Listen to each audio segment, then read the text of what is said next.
uses will combine together. We'll talk a lot more about that when we're back at the table in July. Yeah, I think that will be an interesting discussion, Mr. Chair, because the outline or the boundary, if you will, that we approved for the district TIF, the 4.0 TIF, that is the area that whose proceeds would then, it sounds to me, would be also utilized to make public improvements in this area. So I think understanding that interplay is of interest, and then also if Bedrock intends to make public improvements, I would be very much interested in knowing what those would be through the project-based TIF. So when we come back to the table, I think that's going to be a rich discussion. And for my information, I would love to see on the larger project site map where the practice facility kind of fits in. I don't know if we can see it there, just to orient where that facility is relative to the rest of the footprint. Through the chair of the councilwoman, it may be blocked by the chair here, but it's on the bottom right where you see that shaded circle. Okay. All right. Thank you. Thank you, Mr. Chair. All right. Thank you, Councilwoman. Any other questions from the committee? Councilwoman House-Jones. Hi. Good morning, Councilwoman. This chair is the worst, but it's okay. Look at all. Anyway, through the chair to the team here, I just had a quick question. We talk about the beautiful developments and the plans. I guess if you can get a little bit into what would be the benefit to Clevelanders? How would Clevelanders benefit from this project? Through the chair to the council. How would they see it, really? How would a Clevelander recognize this as a benefit for the collective? Yeah, through the chair to the councilwoman, we'll have a lot more discussion about that. We're back with the TIF proper, but a couple of things initially. One, we will have, when we come back, a very robust community benefits agreement that talks a lot about not just the workforce, but the affordable housing commitments, the public space commitments. There will be a substantial commitment of affordable housing in the project. There is a substantial amount of public space and access to the river that is opened up throughout the project. I think these are all, as well, not to mention the opportunities in terms of workforce engagement, construction workforce, jobs on the site.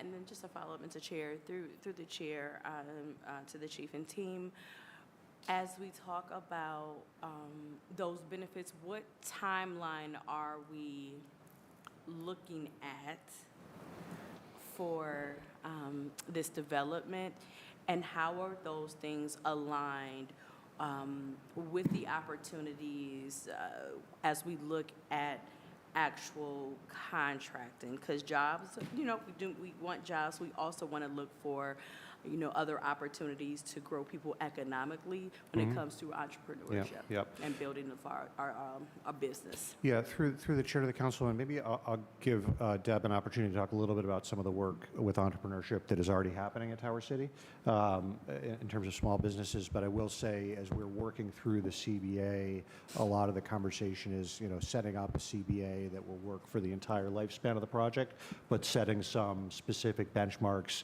and timeframes on when some of those commitments will be due and will be completed. So we're very much working through that. But I do think Tower City here presents, as well as the extent of the site, some interesting opportunities for community benefits in the very short term.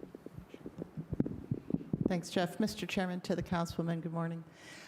As the chief mentioned, we are actively engaged with making sure that as we look at our assets, how do we really leverage them for inclusionary efforts, for mobility efforts, and for entrepreneurial efforts.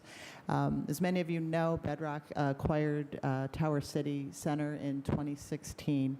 And as we look to the future of Tower City, reclaiming it as really that crown jewel downtown, it is the hub of mobility with the transit hub in Tower City Center, right at the base level. That will continue as we work with all of our partners, including CEO Birdsong Terry at RTA. We are also looking at how do we start to make sure that the city center doesn't and to shrink to nothing, right? We all talk about the grand days of Tower City. Urban malls have changed. Urban retail has changed. Since acquiring the center in 2016, we have worked very much to look at the Cleveland entrepreneur, innovator, small businesses, and giving them a place to operate their craft and their business in a way that is patient, working together. We have brought in about 50 new businesses to Tower City, all sorts, all sizes, from food and beverage to retail to clothing, entrepreneurial. 70% of those are minority businesses, and the vast majority of those are owned by females. And so inclusiveness of that and making sure we're figuring out how to leverage that retail space as we grow back our community, as we grow opportunities, as we claim the CBD in a way that really looks across the board. In addition, as the chief mentioned, as we look through our community benefits agreement, being at the table weekly, working through the articles of the community benefit ordinance really is our guiding path. And how do we start to make sure we're looking at that both not just for ultimate operations, but as we look at our construction opportunities, our vertical builds like the project you see today, focusing with our team on bundling and unbundling of contracts and looking at ways to make sure that we are trying to build the capacity continuously with our community partners to drive opportunities, to drive growth, to drive innovation, and quite frankly, training and other apprenticeships as well. So it's all inclusive. We're proud to be an endorser of the CBO, and we look forward to bringing the document back to talk further with this committee and the council of the whole. Thank you.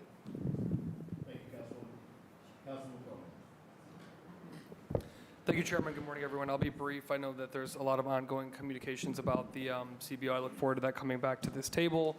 Really excited about this project. And Chief, if I may, I think again, very excited about the CBO and coming back, but I think one of the things we really have to lead with, in addition to the CBO and the specific outline metrics, is the fact that we are opening up privately owned, inaccessible land to the community to access our waterfront. And I think that's something really we need to talk more and more about as we think about what does this mean for a benefit, right? We're going to get into the important critical components of the community benefits agreement, but just thinking too about, sometimes we forget the benefits of the inherent project itself. And so I just wanted to highlight that, how exciting it is that our residents will finally have access to the riverfront that I believe is their natural resource collectively as citizens. And we should have as much access to it as humanly possible. So I know there's going to be a lot more conversations coming down the road, but I just wanted to highlight that and say that I'm really looking forward to continuing the conversation, not only about the project, but about the specifics coming forward. So thank you. Got it. Thank you, Councilman. You're right. Now if you go down, you kind of just find a vacant space in between some buildings and kind of look over, right? Or go to the edge somewhere. Or you go down by the RTA stopover at the bottom of St. Clair, as the hill drops down before you go around to the flats. I mean, you really don't have any real safe public spaces along this area here. And so with this, you will now have that, which is an absolute benefit for the community. So thank you, Councilman McCormick. Any further questions from the committee? All right, again, we will be back here for the second half of this piece. Yes. Okay, yes, Councilman Kelly. Thank you. Hey, thanks for coming. I think this is a great project to piggyback on Brother McCormick that, we need to have better access, especially for people working downtown. And I worked skyscrapers 30 years, and plenty of times there are things downtown and you just couldn't get to them, So I appreciate that. I'll be watching the community benefits agreement. I want to make sure that everybody in Cleveland's involved. Many of the building trades people like myself, through Local 310, I'm a 47-year member, don't live in a city, but I have my whole life. And I want to make sure that people from other counties aren't working down there and people from Cleveland aren't. You know, I want to make sure we get down there. Also, I'd like to find out a little more about what you consider affordable housing. It means multiple things to different people, and you know, there's the 30%. There's also sometimes there could be a Section 8 or something, but I'll be pretty interested in what you're doing for that, for our community to be able to actually live and take part in that. There's got to be some sort of set-asides. But thank you. I'm very excited about this project. Thank you very much. Thank you, Councilman. Councilman McCormack. Thank you, Mr. Chairman. I would like to propose an amendment to Yes, sir. ordinance 42, 2024. You got it. Mr. Chairman, I move in Section 1, strike lines 16, 17, 18, and 19 in their entirety, and insert 101-24-008, comma, 101-30-001, comma, 101-30-002, comma, 101 dash, and in line 20 at the end, strike the period and add the following, which are more fully described by their legal descriptions added to the above-mentioned file. Chair, does our Assistant Law Director have that amendment? You have that? Yes, we have it. All right. Thank you. All has it. Thank you. Is there a second? I'll second. All right. Motion and second. Any discussion? See no discussion. All in favor? Aye. All opposed? I have it. All right, thank you. We look forward to the continued discussion. Ordinance number 482-2024 as amended stands approved. Thank you.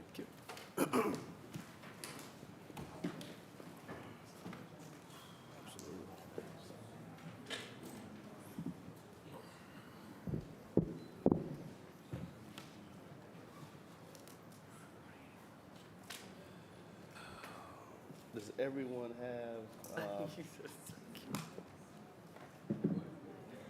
did you get one of these? I think they only printed enough for the actual committee members, which is Okay. Is it on the tablet? Yeah, I think it is. I can read it on the tablet. What's the ordinance number for CDBG?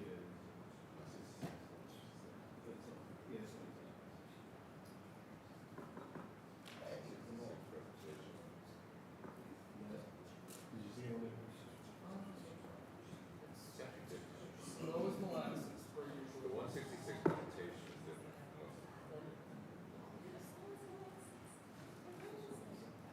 Still loading. Well, okay, so what we get now. Now, No, it's not. All right, just give us a minute to get it set up. Straight up follow it. Follow along. Yep, on the tablet. You got it? Okay. Wait for the clerk to finish logging in. And we will be good to go. I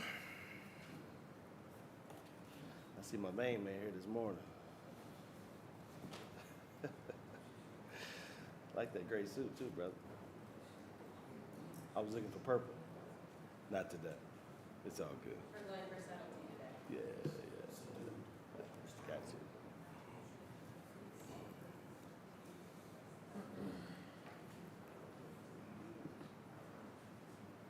We apologize for just making sure we're all set up. Please be patient with us. Not sure what that is.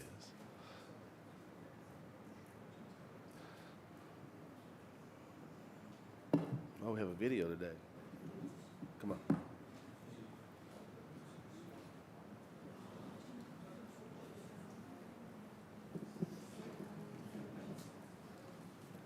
Good.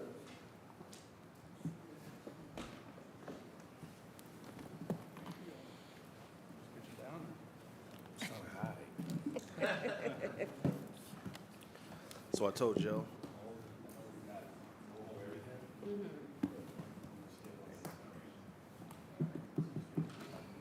Whatever you ask for, we will.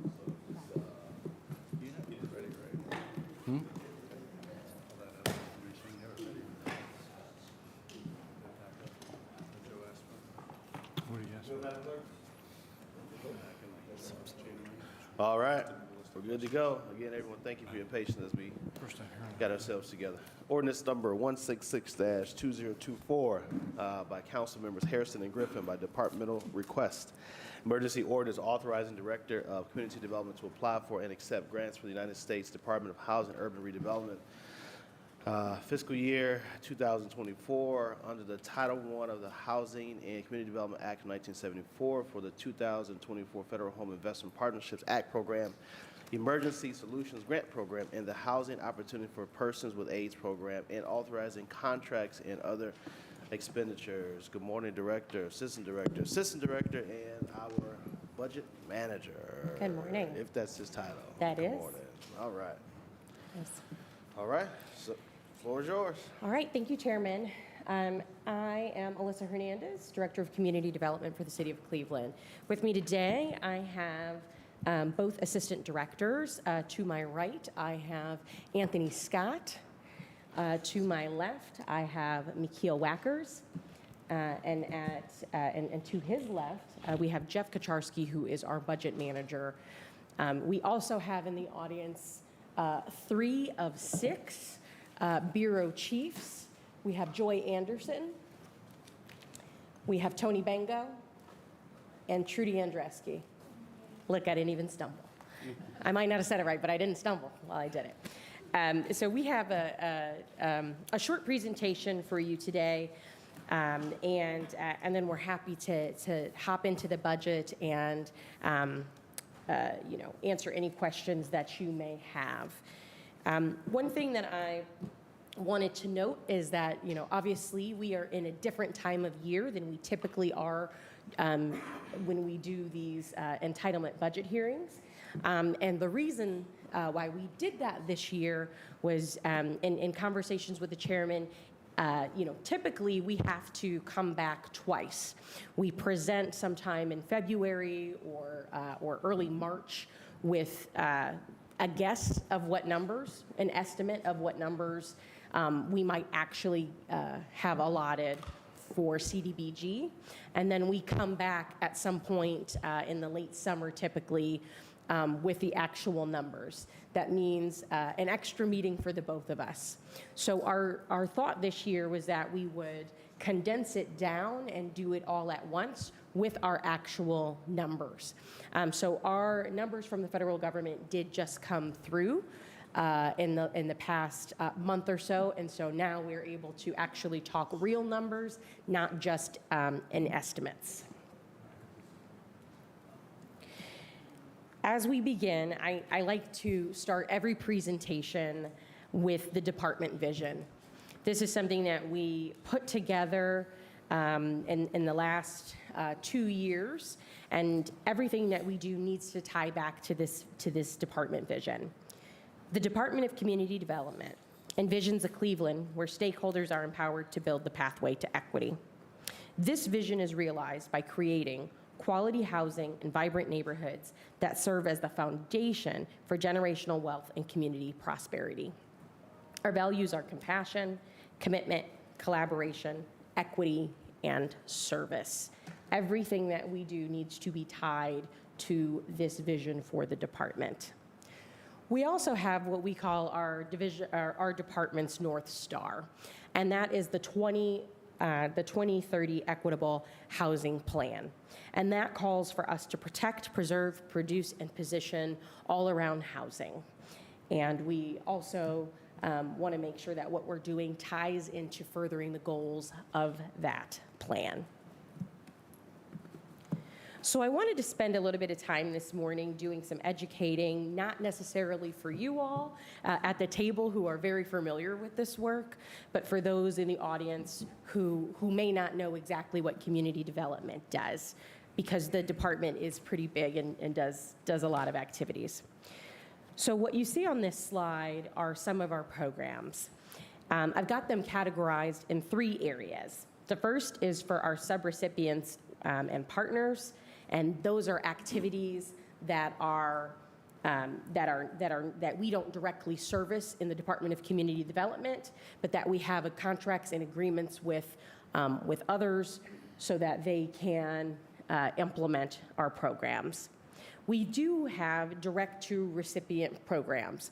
And those direct service programs are listed here. Home repair, we have commercial storefront renovation, our city's residential land bank, asset redevelopment, which you'll hear a little bit about later, our housing trust fund, and tax abatement. Whereas in that first column, the programs that we have with partners, those might be the CDC activity grants, some of our social service grants. We also do home repair through partners, as well as homeless services, and we have many agreements across the city of Cleveland with fellow departments like aging and health, building and housing, and public works to help move these dollars. And then the last category I have here is administrative.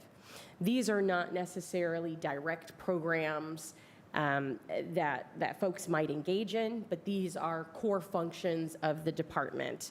That's our middle neighborhoods work, our consumer affairs work, fair housing. We also do our own intake, community engagement, budget accounting, our strategic data analytics, financial empowerment. We also have personnel, staff, and compliance. Our department is split up in two main categories under the assistant directors next to me. Assistant Director Scott is over the Bureau of Operations, the Community Programming Bureau, and the Residential Improvement Bureau. In our program operations, you'll see training and compliance. Our emerging programs, this is a new area for us.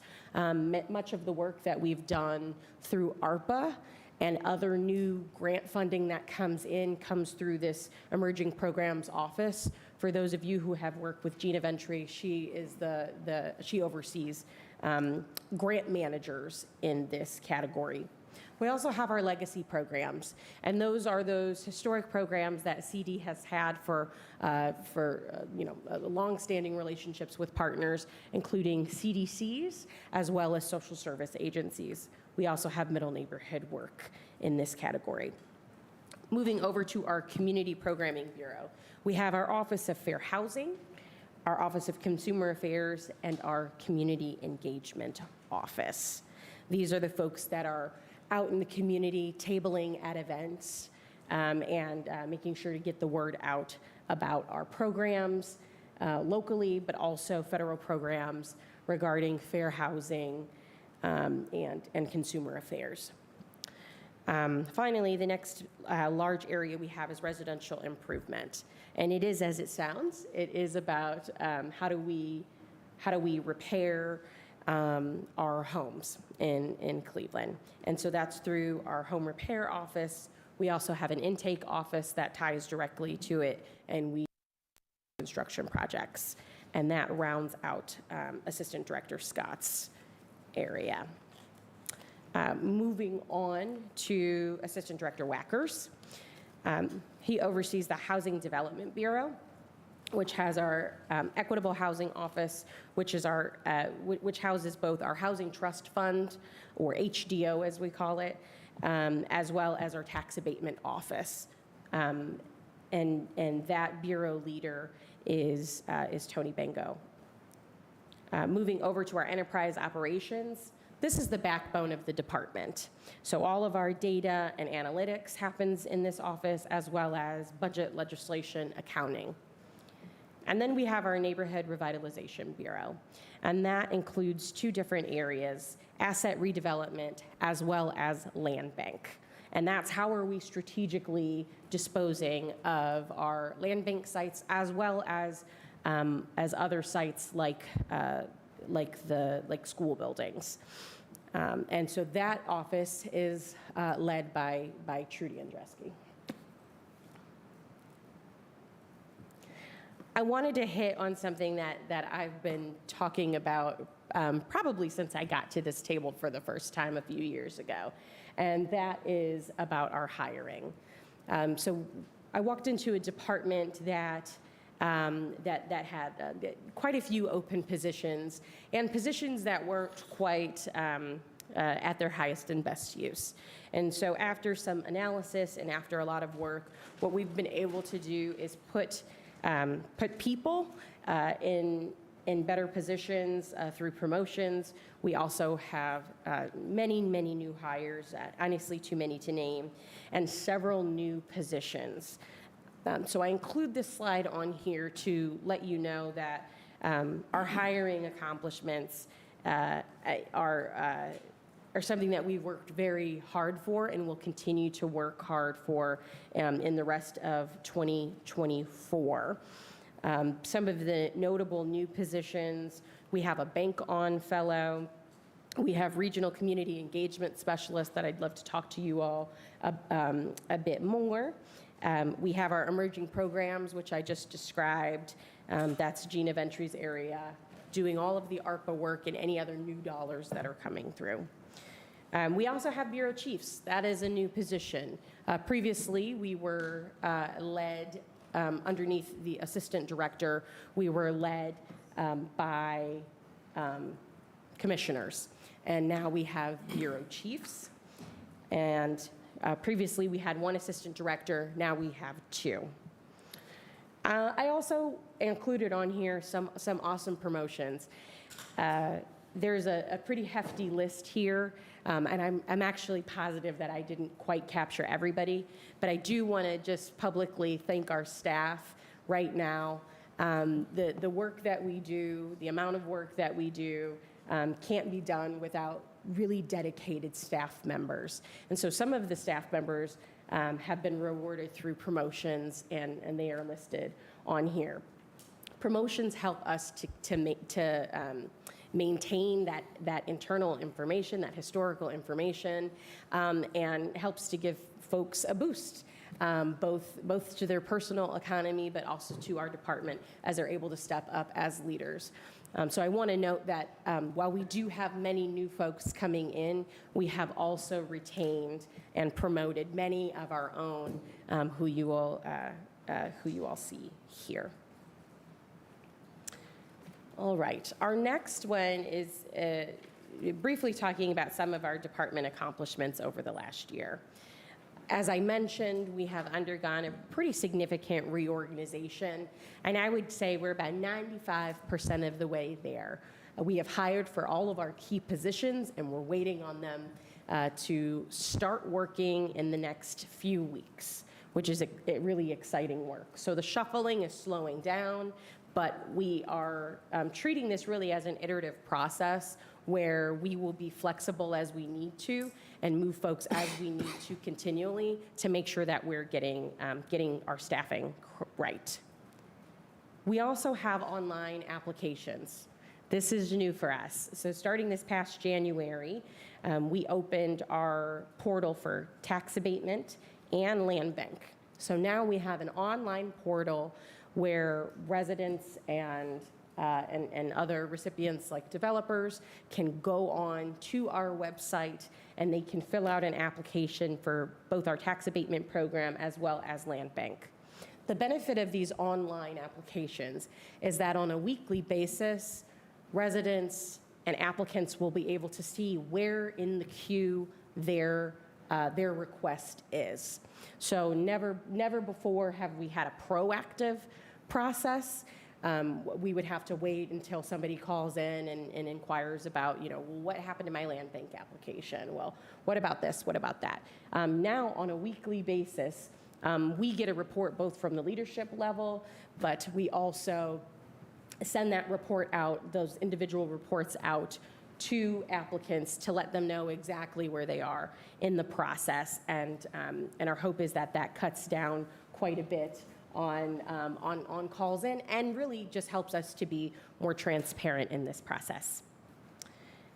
We have a few other key applications that are in review. They're at their final kind of beta testing stage, and that is our ARPA residential home repair, where we'll be having a single application point. We are finishing up the final touches on that before we are releasing it. We also have our universal home repair. So all of our direct to recipient, our direct to resident services that we manage at the department will have one application. And so that means you won't have a separate paint application, a lead abatement application, a separate SHAP or RA application. There will be one application where we'll be able to assess what are your needs and what do you qualify for, and we'll get to the good part, which is actually servicing those needs. We also have a universal housing development application. And so that'll come out of our HDO office, our housing development office. And that is primarily for developers and other partners interested in development. They will be able to fill out a form, and staff will be in contact with them. So this is a major part of our modernizing City Hall. That has been a goal of Mayor Bibb and continues to be a goal of our department as well. I'm happy to announce that we finally have a Spanish resource guide. I know that these things take way too long to happen, and unfortunately take a lot of work to get done. But I'm happy to announce that for residents, this year we have a new Spanish resource guide, so that our Spanish-speaking residents are able to get the services that they need. We're really excited about that. We also have a fair housing brochure, which we have not had before. That is both in English, and we will be releasing it in Spanish probably by the end of the month, so probably by the end of this week. And so that's exciting information, because part of what we want to move to is, again, this role of educating and helping to be a resource in terms of all things housing for our residents. Other departmental accomplishments.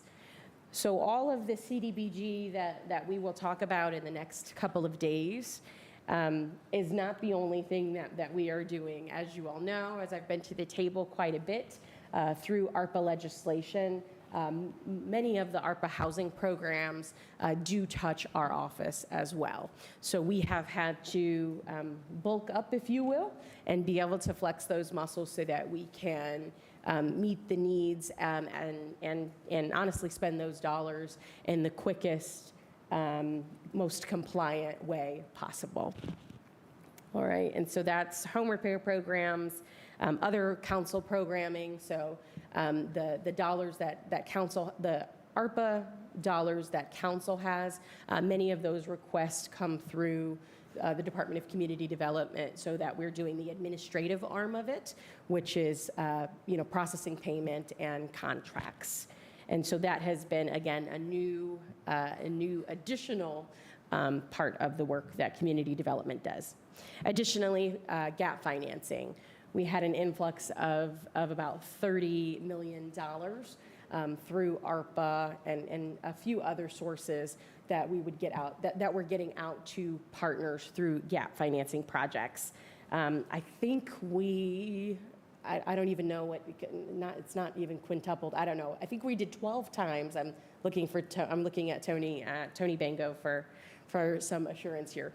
We've done about 12 times the amount of gap financing projects than we typically do on an annual basis. So what you'll see this year is that our home budget is around $3 million. And so when you put $30 million, that's what we've been doing in the past year. So just wanting to put that into a clear vision for you all about the additional work that's created for the department, but that we have been able to address and get dollars out. Finally, as I mentioned before, increasing staffing and capacity and staff training. It's really important to us that we are equipping our managers. We're going to hold our managers accountable, but we have to also train them and make sure that they're able to handle what we're asking them to do.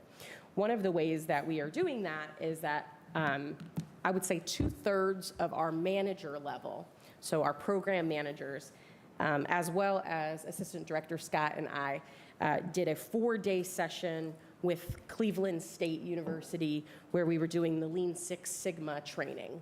And so that is a 4-day session where I've got 2/3 of my management staff that have now that are now certified to be able to assess their own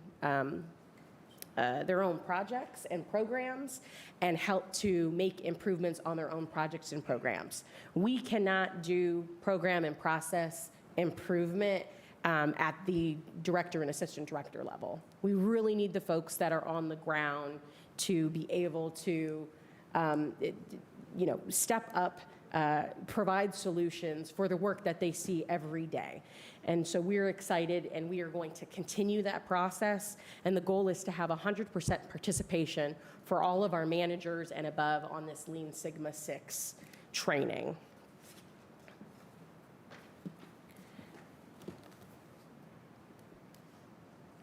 Oh, I think we are, okay. One of these got jumbled. All right. So I wanted to again, take some time to do some educating in ways that we typically don't do, but I thought, it's a good opportunity once a year to talk about some common definitions. The world of community development is alphabet soup.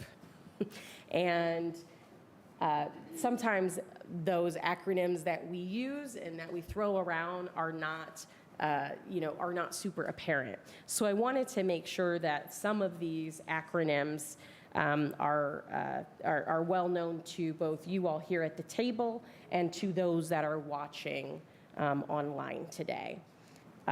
Some of the ones that I'll pull up that maybe aren't as common. ESG is our Emergency Solutions Grant. HOPWA is Housing Opportunities for Persons with AIDS. Our HOME program actually doesn't stand for, there's not an H and an O, right? It is actually, the full name of it is the Home Housing Investments Partnerships Program. CPD, that's the Office of HUD that we deal with. HUD is actually, again, a very large department dealing with everything from disaster recovery work to emergency, to other emergency services. And the office that we are getting this appropriation out of is called the Office of Planning and Development. Excuse me. CDBG, Community Development Block Grant. If we do have some time and we're able to pull up, there is a short video that explains the budget process. And so, Chairman, I will look to you if it's appropriate to share that video that educates on what the HUD budget process is. Okay. Well, we will. Thank you. We will pull that up. I also wanted to pull out what some of the national objectives are, and those are the things that we are required to tie to. And that's low and moderate income, as well as elimination of slum and blight and urgent need. So when we talk about national objectives, in order for this work to be compliant, we have to tie it to one of those national objectives. Those are the 3 national objectives. Okay? Got it. And for those who are looking and watching the video, is the funding formula and appropriation process for Community Development Block Grant.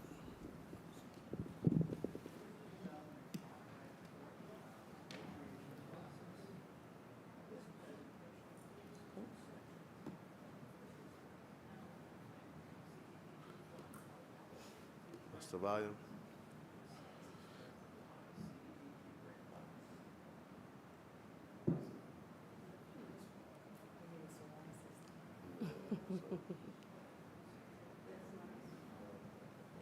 What if we put like a mic next to the speaker? Can we place a mic next to the speaker or something?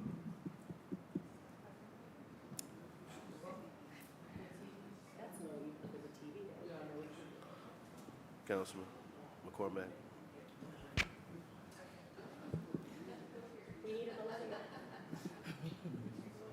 The right millennial. That's true, that's true. Determines the funding amount for the CDBG and other federal programs.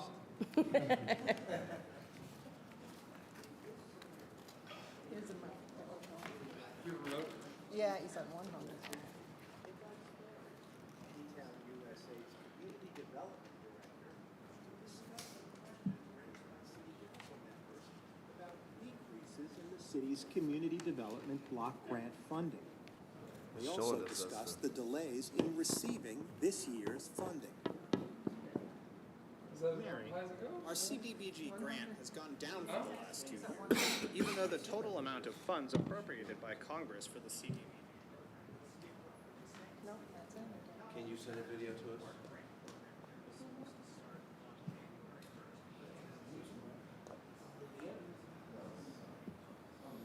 Just a few technical difficulties, everyone.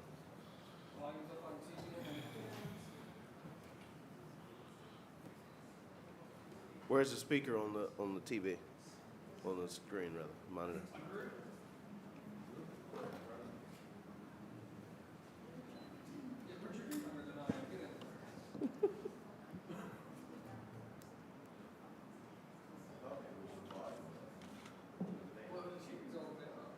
Councilman, you didn't have to get down too far. Oh, don't do that to him.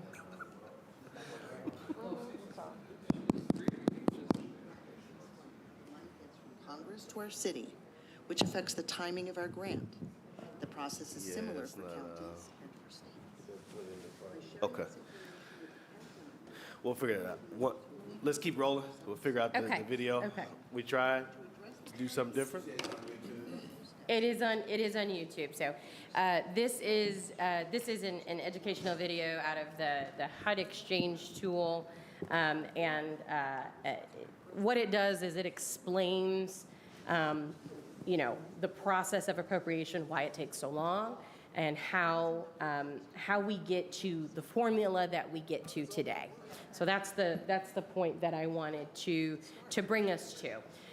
Which is we are a CDBG entitlement city, and so that means that our funding is calculated through a formulaic allocation. And so that means that there's not very much that we can do to make a difference. This isn't based on merit. For example, the fiscal year 2015 appropriation was not signed into law until... That's probably good. Yeah. Okay. Welcome to the U.S. Department of Housing and Urban Development's presentation entitled Community Development Block Grant Formula and Appropriation Process. This presentation includes 4 border states are... Thank you, Councilman Starr. welcome to Thank you. My hero.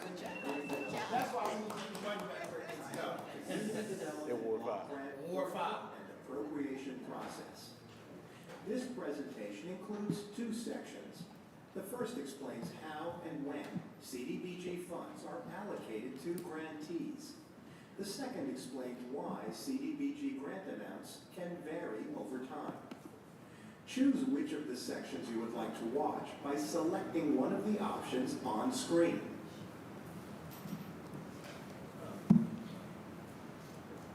Have you ever wondered how CDBG grantees receive funds? Where does the money come from? How long does it take to get your grant? Join us for a few minutes as we share a scenario with you that explains the appropriation process. That is, the process by which Congress determines the funding amount for the CDBG and other federal programs.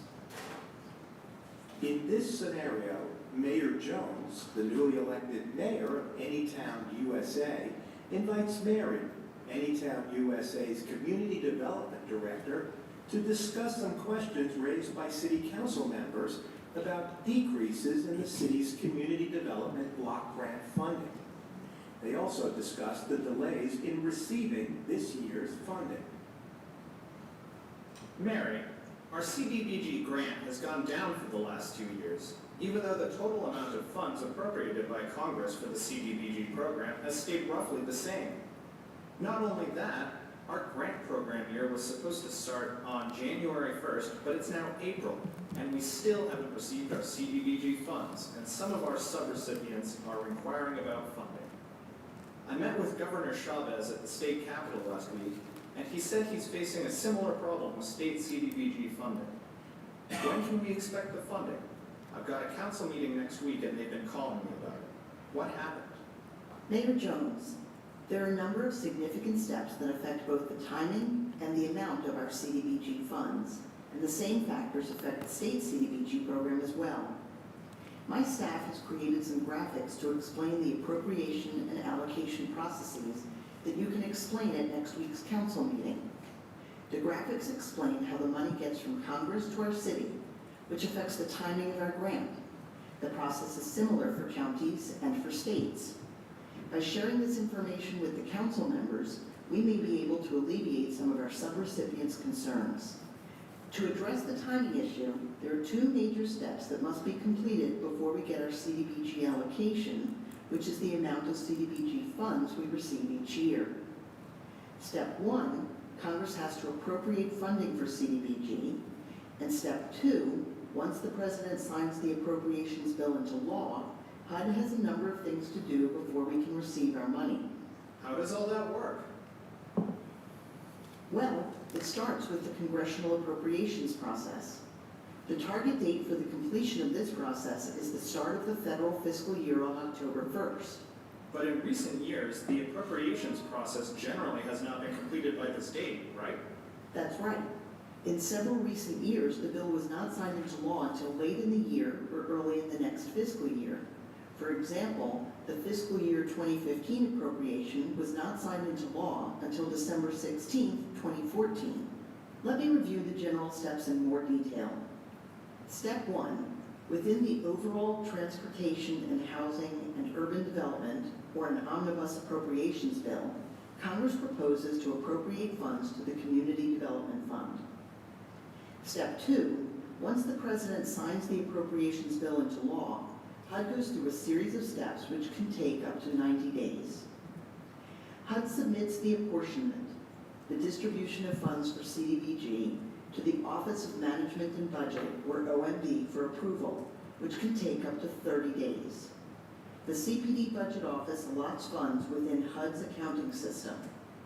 HUD determines whether there are any reallocations from prior years and adds them to the appropriation amount. HUD runs the formulas for all 1,200 plus grantees, all states plus entitlement communities and insular areas.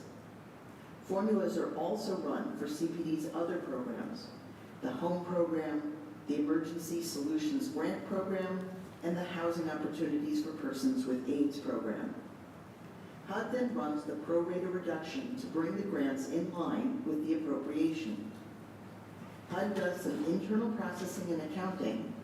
HUD also verifies grantee and congressional district information. The HUD CPD field office prepares grant agreements. Congressional notification takes place, and funds are released.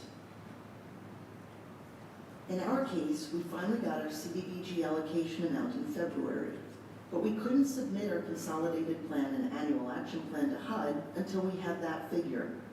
We can cover some of this year's program costs using the CDBG pre-award provision, which, if approved by HUD, will allow us to use local funds to cover some expenses back to the start of our program year, especially for public services. We will get reimbursed after the grant agreement is signed. Oh, good. So we can get a head start? Yep. HUD has 45 days to review and approve our action plan, so we should have our grant agreement after that point.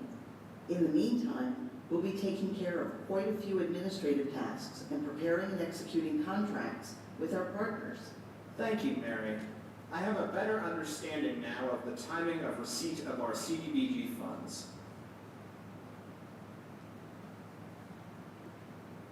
So this next portion details how it works for entitlement, and that is Mary, what we the are. timing of receipt of our CDBG allocation. Now let's talk about Entitlement why funding. money got cut this year, even though the congressional appropriation for CDBG was roughly the same as last year. Sure. The CDBG dollar starts with Congress during their annual appropriations process. To give you an example, let's say that Congress appropriates $3 billion to the Community Development Fund. This is just an example. Congress can and does appropriate more or less than that. Off the top of the $3 billion, HUD takes a set amount, either specified in the law by a dollar amount or percentage, for the Indian Community Development Block Grant Program. In recent years, that amount has been $70 million. HUD also deducts $7 million for the Insular Areas Program as required by statute. That leaves $2.923 billion for the entitlement and state programs. The entitlement program is for larger cities and urban counties and gets 70% of the total funds available. The state CDBG program gets the remaining 30% and provides CDBG dollars through states which fund smaller cities and rural areas that are not eligible to participate in the entitlement program. For the entitlement program, there are two formulas, A and B. HUD calculates the amount of funds that each entitlement grantee would receive under each of the two formulas. Formula A calculates funds to a jurisdiction based on its metropolitan area's share of 3 factors across all U.S. metropolitan areas. The factors are 1, population, weighted at 25%, 2, people in poverty, weighted at 50%, and 3, overcrowded units, weighted at 25%. Formula B also calculates funds to a jurisdiction based on its metropolitan area's share of 3 factors across all U.S. metropolitan areas, but the factors are somewhat different. The Formula B factors are 1, population growth lag since 1960, weighted at 20%, 2, people in poverty, weighted at 30%, and 3, pre-1940 housing units, weighted at 50%. After HUD runs the calculations using the two formulas, it allocates the grantee the larger amount of the two. However, because HUD uses the larger amount, when it adds all of the grantee's allocations together, the total is higher than the amount of CDBG funding available for the entitlement program. So HUD must recalculate the figures using a pro rata reduction to reduce the total to the funding level for the entitlement program.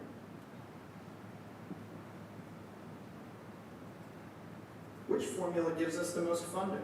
We're a Formula A grantee. Because of that, our metropolitan share of people in poverty, weighted at 50%, is the largest factor. As you know, the number of people in our city who live in poverty has decreased considerably during the last 5 years, while the total across all metropolitan areas has remained the same. I'll explain how that affected our grant in a moment, but first, would you like to hear about how HUD allocates funds to the state program? I sure would. I'm meeting with Governor Chavez I think we next can week, cut. and I can impress him with Ms. all I've Innes. learned. I think we can. Okay. The state CDBG program works similarly to the entitlement program in that HUD. All right. Well, thank you all for indulging me in that. I hope that that did not seem too elementary, but I feel it important to try as often as I can to demystify this process. HUD is this big federal organization, and yes, there's a lot of red tape, and yes, there's a lot of rules and regulations that go along with it. But it is also an organization that has clear rules and lines, and so if we are able to educate ourselves on them, we can know exactly why the formulas pop out, how they pop out, and that is how. That's how we get to the numbers that we will now go through. So with that, I will turn it to the next chapter, Chairman. Is that okay if I continue? Mm-hmm. Okay. So the formulaic allocation, what you see on the screen here is what we have been allotted through this year's formula. You also see what last year's formula was, and then the difference between the two in both percentage and in real dollars. Things that I want to take note of is that CDBG includes things like public services, administrative costs, home repair, a lot of the programs, the actual programming that you see. Home is an example of what comes out of home is what happens in our housing trust fund, and that is gap financing for large residential projects and for residential projects. ESG, Emergency Solutions Grant, is to support our Cleveland neighbors who are unhoused, and HOPWA is housing support for residents living with AIDS. Chairman, I think you have a... Yes. Is it Formula A or Formula B that We're usually B. All right, Director. And other things that I want to note, that the program year for us is the beginning of July until the end of June the next year. So we are just now coming up on this program year. As the video mentioned, this work is typically done well before this time, but we're actually right on the cusp of it. But better to do it before it starts than having to wait until the fall, which can sometimes happen if the appropriations take a long time, depending on what's going on in Congress. Okay, and so I will hand it over to Assistant Director Wackers, as well as Jeff Kaczarski, who will actually go through our numbers for this year. Good morning, everybody. Good morning. If I can direct your attention to your books, page 2-1. I'll go over the, excuse me, I'll go over the budget in context. So Does everybody have a handout? Everybody has one? Okay. It's also on your tablet as well if you want to follow along on your tablet. So page 2-1 is the historical allocations for each grant and the total dollars and the percent change and the dollar change from the previous year. Direct your attention to the bottom for 2024. We received roughly $2.2 million less than we did last year. And looking at the chart below, the lines there are the 7-year trend lines. And you can see with the most recent allocation, it throws us below the 7-year trend line on the allocation. Page 2.2 is just a repeat of what you see up here on the screen.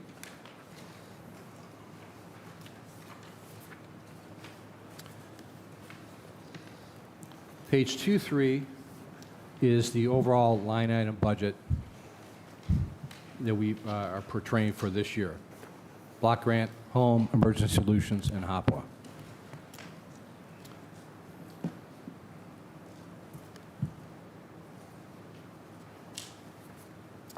Page 2.4 is our public service line item cap. We are held to a 15% cap on our block grant to spend on public services. We are grandfathered in according to a 1983 grandfathering clause. So what it displays here is our total spending cap for our public services can be no more than $4.8 million. The projected services below are typical allocations across our agencies that use public service. That totals about $3.5 million. Below that is the average NDA allocations. So that's all the PIFs that this team sends up every year. We average about 574,000. So that leaves us about 800,000 to kind of play with to keep within that cap. Any questions on that? Jeff, so page 2.4 also corresponds with page 2.3, item number 3, section B. The public service addressing neighborhood revitalization strategy area? No. Okay. Those numbers will not tie out. They don't tie in? Okay. This is a grandfathered cap. I think if you add up all the public services, we're probably under that cap from a budget standpoint. Is that helpful? Yes. Yes, Councilwoman. Thank you. I want to make sure through our chair that I understand through the chair, can you explain again, Mr. Kucharski, what is the public service line item cap? HUD limits all grantees to 15%. To 15% of the overall grant to be spent on public services.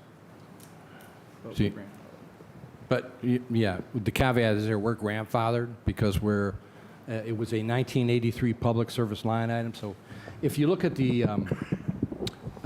explanation of the grandfathering is below in the notes on the bottom of page 24.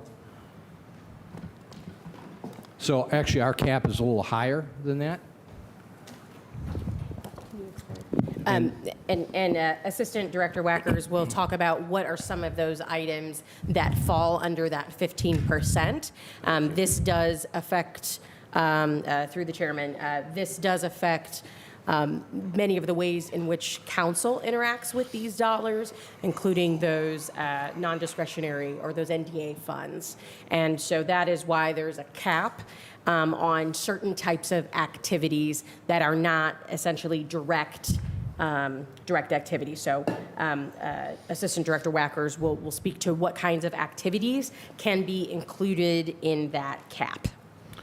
Yes, thank you, Director. Thank you, Jeff. Very briefly, so public services, as defined under the HUD regulations, is really any type of program that provides direct service to residents in the form of a service. Services typically are defined as like after-school programs, senior services, educational programs, public safety programs. Anything that really does not include a hard cost, like a construction-related or a home repair activity, or tries to improve real property, it typically falls under the public service cap. There is a cap of 15% for public services. Congress passed a one-time opportunity to grandfather the amount of public services at a higher level, depending on how you spent your funds in 1982 and or 1983. The higher level was essentially capped as the grandfathering. In those years, we spent $4.8 million for public services, and I've been operating under that number because the CDBG program has not increased. That $4.8 million is around 25% of our annual budget. So Cleveland's lucky in that we can spend more, but it's just also a reflection of the reduced CDBG over the years. Got it. Thank you, Director. Councilwoman. Thank you. So through the chair, so arriving at this $4.86 million cap, that's 15% of our total CDBG. I don't think I understood that correctly. No, the $4.8 million is what the city of Cleveland spent in the year 1983. Correct. Okay. So we are allowed to, we're either spend up to 14 million or up to 15% in a given year, but since most of the entitlement allocations each year would require us to spend less than 4.8 million, we're grandfathered at the 4.8 million. So because if we didn't have that grandfathering, 15% of this year's would be around 3 million. Okay.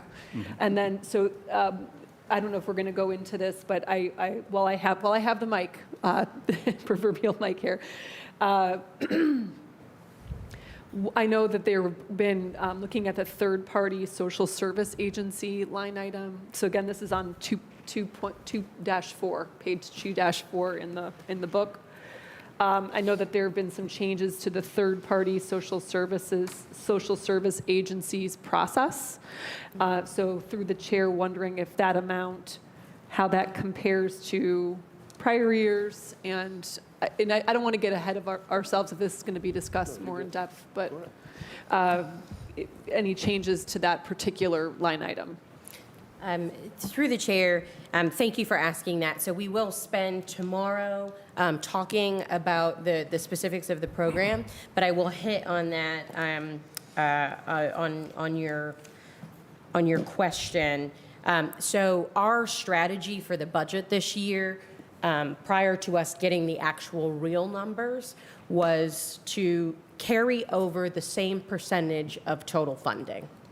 So if we used for social services last year, for that specific program, or if, the line item for CDCs, we are carrying over the same percentage, so that while the dollars change, the percentage of overall does not change. That is with one exception, and that is with the NDA dollars. So there's actually a higher percentage this year that goes to council for NDA than in previous years. Otherwise, everything remains flat at the percentage level. This allowed us to plan for what was happening in the next year without having those real numbers, which we just received. So essentially, we are keeping the budget stable in terms of percentage of the allocation. Does that make sense, Councilwoman?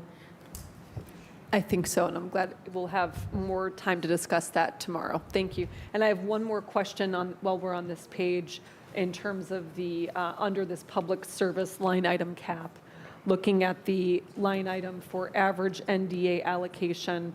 I want to make sure, if I understand that correctly, that is I'm not sure if I understand average, but that is the amount of NDA that can go to public service activities through the chair, or what is that 574,000 number? Through the chair to the councilperson, that is the average per year since I've been tracking. I've been here since 2021. So average of about 574,000 for NDA that this group allocates to public services. As a group? As a group, as a whole.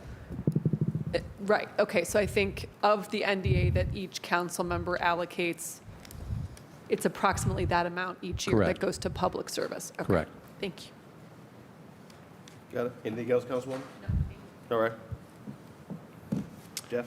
I'll move everybody to pages 2.5 and 2.6. These are just our grants in a percent to spending targets from 2017 forward.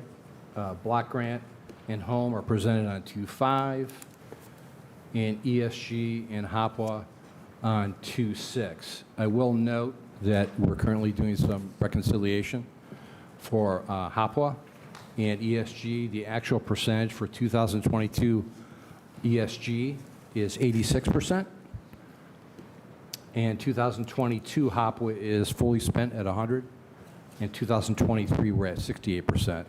We currently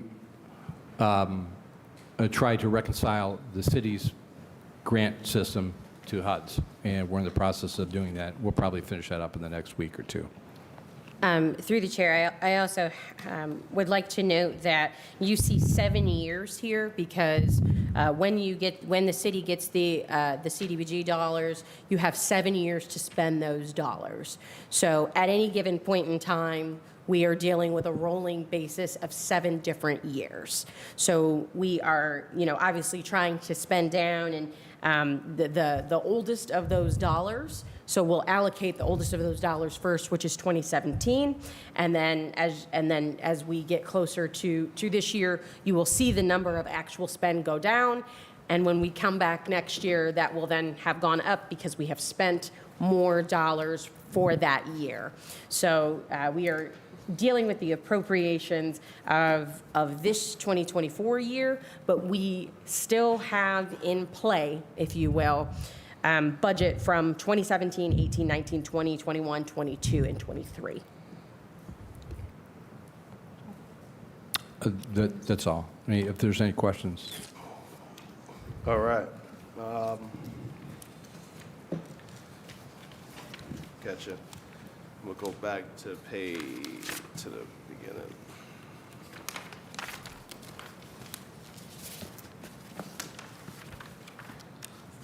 All right, thank you.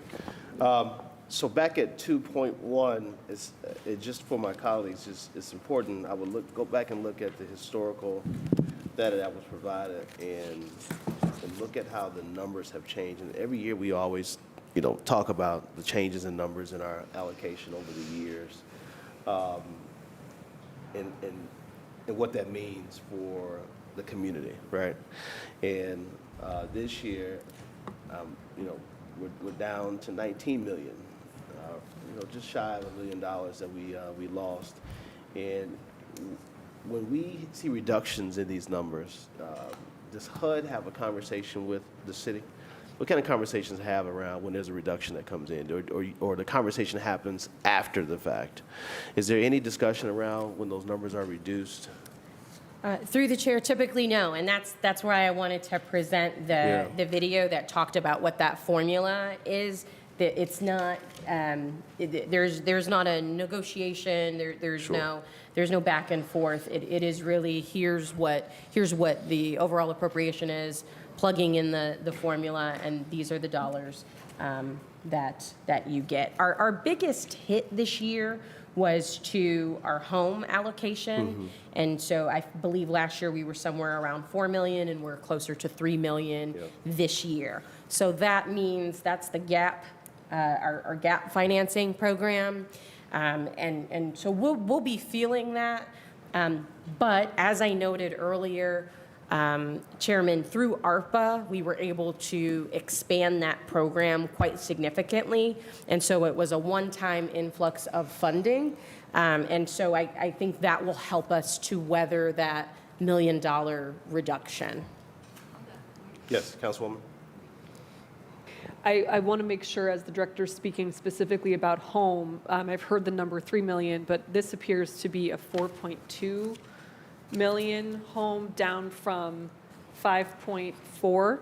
So I wanted to clarify the numbers the director is using. And also, I mean, I know home will have its own part of these budget discussions. Very unhappy about this hit to a program that is, yeah. So I'll put a pin in that, but just wanting to clarify the director's stated number of 3 billion versus the 4 million that's on 2.1. Thank you for that. And maybe we can have Jeff Kaczarski talk about the actual, so we have our appropriated numbers, and we also have funding from previous years. And so Jeff Kaczarski, correct me please if I am wrong. What you're seeing, the numbers here for the budget for this year includes those that are left over from previous years, is that? Through the chair to the director, yes. So we have, each of these programs, well, not each, many have encumbered funds, which are contracted to be spent, and money that, free balance, which has money that has not been allocated. So those are included in those numbers. So we're taking, Councilwoman through the chair, we are taking the balance, the free balance of those dollars from previous years and adding them to the HUD allocation for this year, and that is what gets to our budget number for this year. Thank you. And Mr. Chair, I'll wrap up my point. Sure, go ahead. I look forward to, again, discussing that more in depth when we look at home, when we have that more in-depth budget discussion. But my overall reaction to this too is this decrease is, you know, with inflation, this is an even bigger hit. That's right. You know, so you know how we're feeling this hit, this reduction, in actuality is a lot more severe than the numbers would show, just because of the nature of inflation. So, all right. Thanks, Mr. Chair. I'm with you. Through the chair, you are absolutely correct, Councilwoman, and we wish that we did not see this reduction either. Again, this is not a programmatic decision or a departmental position. This is how the formula came out this year. All right. Any other questions related to Chapter 2 from the committee or members who are not on committee? Yes. I'm not sure. Do you want it just pertaining to the budget only? I mean, well, anyhow, you could decide through the chair to the director. Thank you. Very impressed with all the work that you've done since you started. One of the questions that I get through our community meetings is like, how are these fundings allocated to different neighborhoods? So I'm not sure if this is the right time to talk about that, but when it comes to housing trusts or any type of development funding, is there a plan that you have in place? Like, how is this funding distributed? Thank you. So, through the chair to the councilwoman, so we often look at location as one metric out of many. We have divided the city into sort of 3 different neighborhood typologies, and that's helping us to, from a policy standpoint, determine need based on neighborhood. The needs throughout the city are different, and we depend a lot on the typology, but also developers and the ability to carry out the type of programs or projects that are needed throughout the city.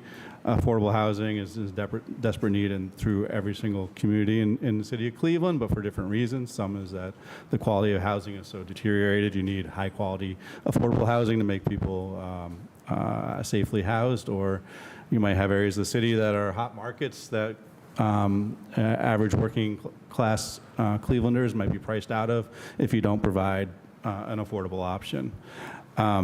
Those are the type of calculations that we do either on a project by project basis from underwriting, but also we are looking more strategically as City Whole and figuring out how to develop programs and investments and encourage the private sector to step up where it makes sense to fill those gaps. But it is not a one-size solution. It is really trying to develop an ecosystem that can address Cleveland's needs as a whole.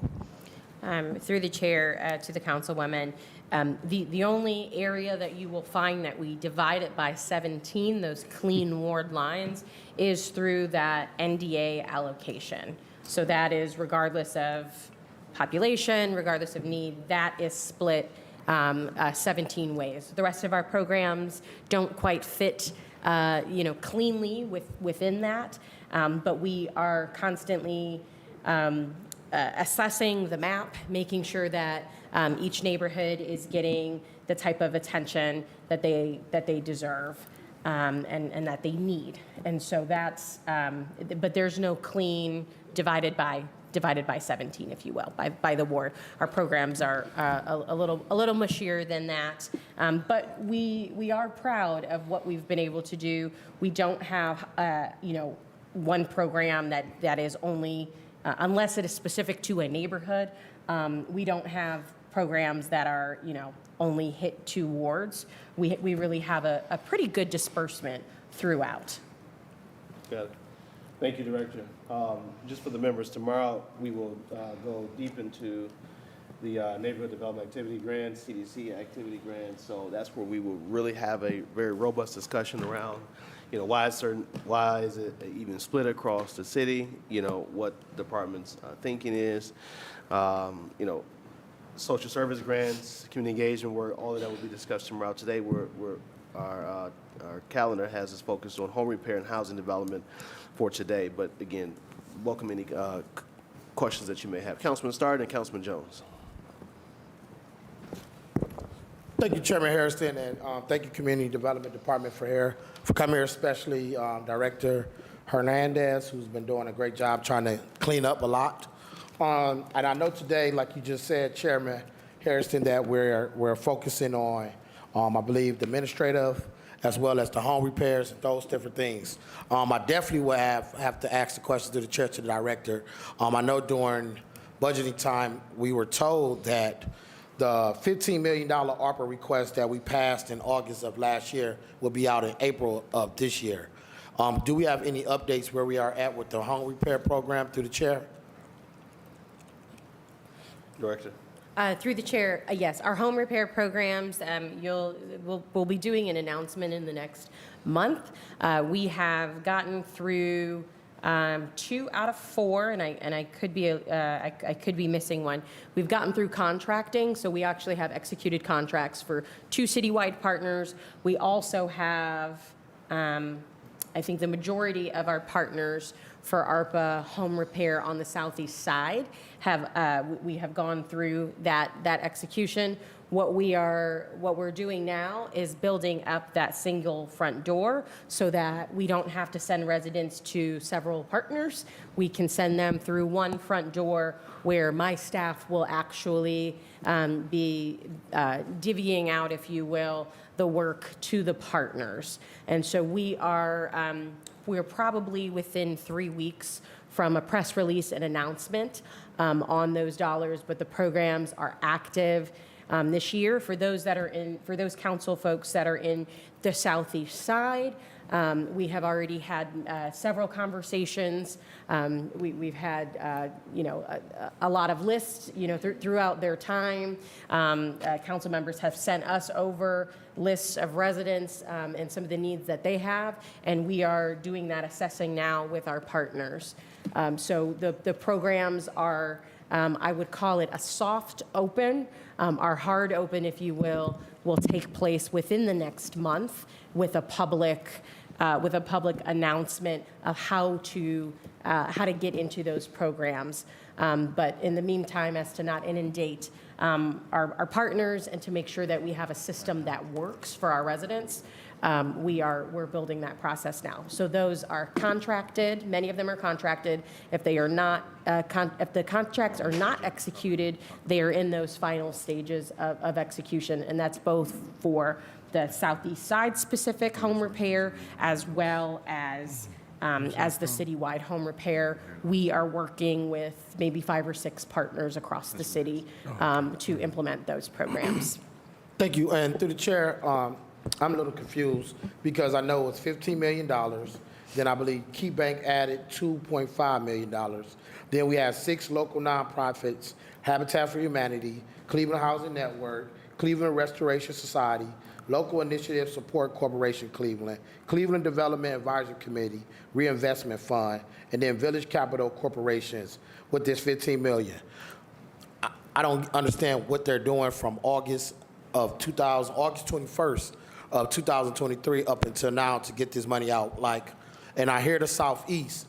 My neighborhood is not included in Southeast. Mm-hmm. Broadway, Southwick Village, those residents continuously call me and Councilwoman Moore because they're not included in this. So when I hear home repairs, no disrespect to any neighborhood, but I am fighting and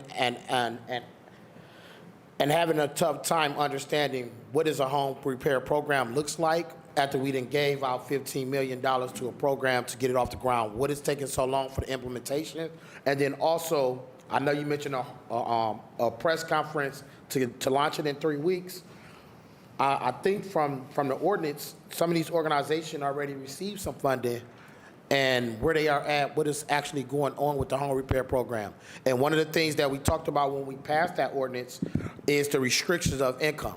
What are the income guidelines? Is it still an outdated income guideline? What is being implemented? How do I get residents in Ward 5 an opportunity to be able to get some of this funding for home repairs? Through the chair.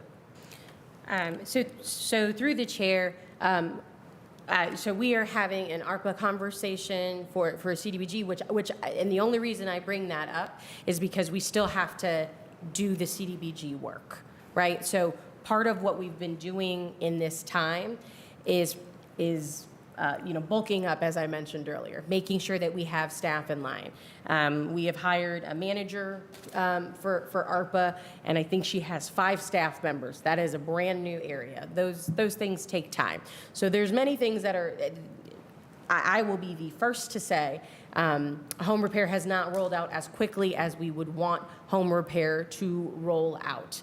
But I will also acknowledge that when you're dealing with 6 different partners, and that means 6 different programs throughout the city, there's just a lot of work that has to be done.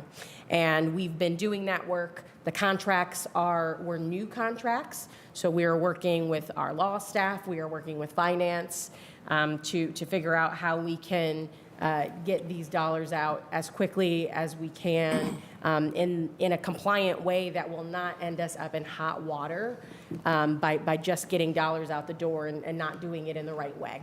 So that has been what the holdup is. I'm excited that we've turned that corner.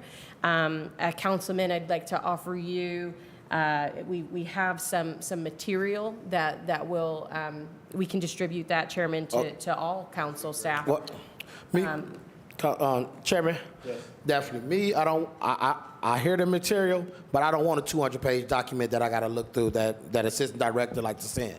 We have a that one-page, stuff don't help me. Councilman, we have a one-page guide that explains who the partners are, how to get, how to get those services. And through the So it's a one-page guide. I believe that our council folks at the end of the table have already seen a preview of that and can attest to it. It is a simple guide that we will get out to our residents. And through the chair, with that simple guide, does that mean there's funding available to get in place to get your home repaired right now? Or We are standing that up, and right now we're doing what I'm calling a soft rollout or a soft open, where we are going through really a backlog of lists and need that we are already aware of. And so we are going through that with our partners at this point in time, and we are within the next few weeks standing up a universal front door for residents to apply for those home repair. And through the chair, when you say backlog, so there's other times and other programs for home repair assistance that we have already in the department. I'm specifically is asking about the 15 million because that's supposed to be a new program. So within, how does all this comes into one? Like, if we got backlog on other home repair programs and then we rolled out a new program where we put additional funding, I guess the additional funding was to go to beef up the home repair assistance program. And then how do you get caught up? So therefore, like I said, Ward 5, we don't get nothing. We have a lot of programs going on. We have the most impoverished neighborhood. We do not get the amount of work that we have when it comes to government funding invested into those impoverished neighborhoods the most through no department. And that is where my frustration is because we say all these different neighborhoods and all these different areas in Cleveland, but when we talk about poor people numbers, that we use the data of the neighborhood that I serve to get funding, we never see the same amount of investment. So therefore, our neighborhoods continue to be the same way they are. So home repair program has been something that ever since I got in office, I continuously get calls. Residents come out to the meetings, asking. Then they talk about the income eligibility, saying if they ain't dirt poor, they can't get no home repair assistance, which is like, these are programs that we are putting restrictions on that are not allowing people to be able to participate in the program to get the help that they need. So I'm really frustrated. And I know tomorrow at CDBG, I have 1,000 questions about CDBG. So I'm going to save those for tomorrow because the chairman said that is tomorrow to take care of. But this home repair program, I want to see home repairs happening in Ward 5. Like I said, we just passed that ordinance back in August. I've seen administration and departments pass things out within 45 days when it's something that the administration want. And I'm not saying that home repairs is not something that the administration doesn't want or your department doesn't want, Director, but from the looks of it, we're not getting stuff out that we get chewed out about in enough time in an orderly fashion. I do commend you with your 95% of reorganization. Reordering a whole department is a tough task, so I look forward to working with you and your team. But home repairs in Ward 5 is a top priority that I keep receiving questions about, and I look forward to this ribbon cutting or this grand opening in 3 weeks. Thank you, Chair. All right. Thank you, Councilman. Councilman Joe Jones. Thank you, Mr. Chairman. Sometimes life comes full circle. And the things you hear today, you heard them yesterday.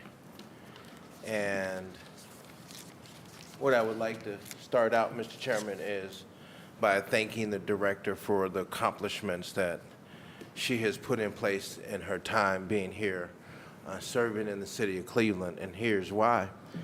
I go all the way back to a time in this city when we had a great deal of our departments functioning, and they were working. And, of course, we always had some of our departments that were not functioning as well as others. But the community department was always stable. It had, at that time, started to have partners, and it started to expanding out and giving funds. And it started to, instead of the department doing the actual physical work that it's now its partners doing, it it was at that time doing half of the work. And then when I got back, Mr. Chairman, down here to City Hall, I found out everything was depleted in the department. They were barely moving and going in some areas. And when it comes to putting together contractors, getting homes repaired, it's more than a notion. So it's not an easy task. And I see this in the industry that I'm in to this day, that you have to build up and scale up. And you can't do it overnight. And the director said something that's really important, because we've seen it at the table with some other programs where we have all this money, but we can't get it out because we don't have enough contractors, or our system that we have of culture, because that's something unique to say here now, culture.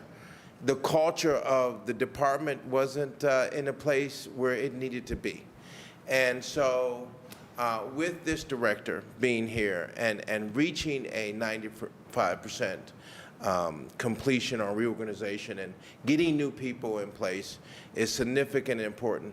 So I would like to ask Mr. Chairman, to the director, when it comes to where we are right now in terms of scaling up, how do we look at this point if we had to snapshot this moment here in this time, in terms of being able to put this work out here on the street and the citizens be able to access it? Through the chair, I'm going to ask Jeff Kaczarski if you could talk about the numbers, the total, if you could find the total number of staffing that we currently have. It is a number that changes every day. I believe tomorrow we even have a new person starting. So it's kind of a consistently live number. So I want to make sure that from the overall staffing number that we're clear there.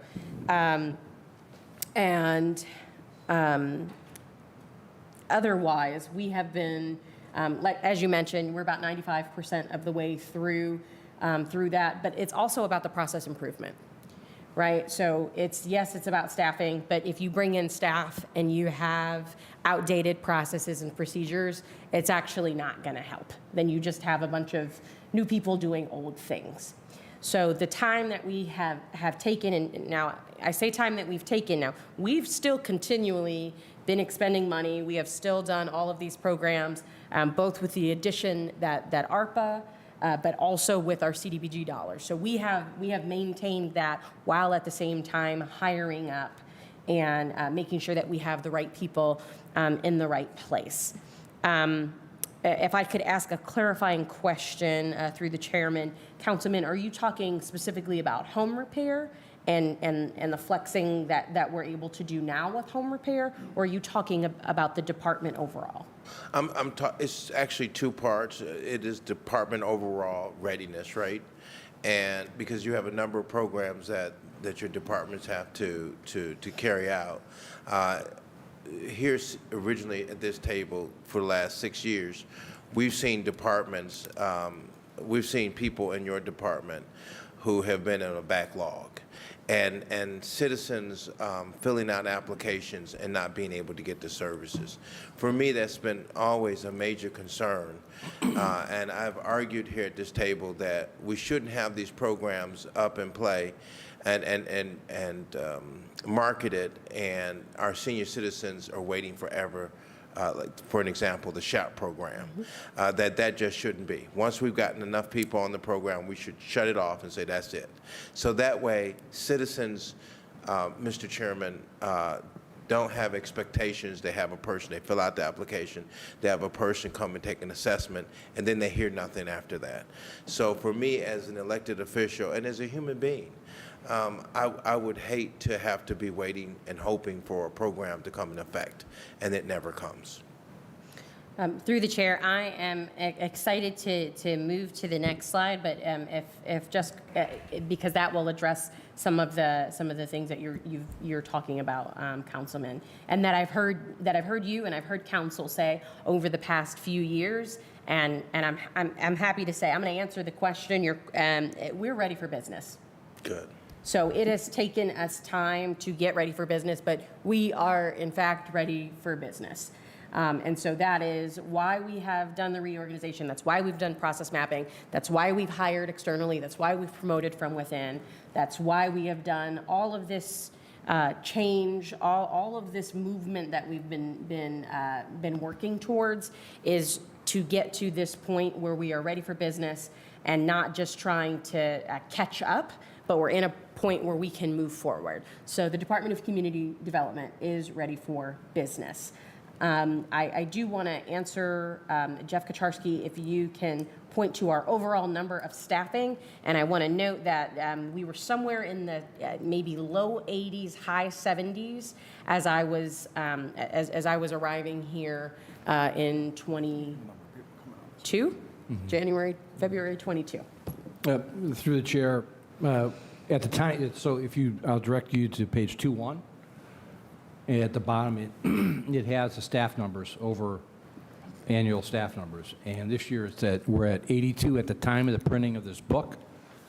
Last year at this time, we're at 70 people, so we're 17% above last year's staffing. And we have several people coming on board over the next 2 weeks. So do we have enough staffing then? Through the chair, we have enough staffing per our new reorganization, and that's the number that we're getting to, which is I think just shy of 100. So we have in the last 5 months, I believe, hired about a dozen folks, and we have offers out to, I would say, 7 to 10 more that will be coming in within the next month or so. So yes, we have enough staff through the reorganization. And the beautiful part about being able to bring on these, especially at the bureau chief level and at the management level, is that they can hire the line staff, if you will, the folks that are that need to get hired at that level in ways that at the director level we're too out of touch with the daily work. So our job was to hire at those higher levels so that those folks can bring folks on. I did also want to note, Councilman, that again, when I started here about 2 years ago, I think we had 4 contractors that we were working with, specifically for our home repair program. I believe that number went down to 2. Right now, we are up to 20 contractors. Excellent.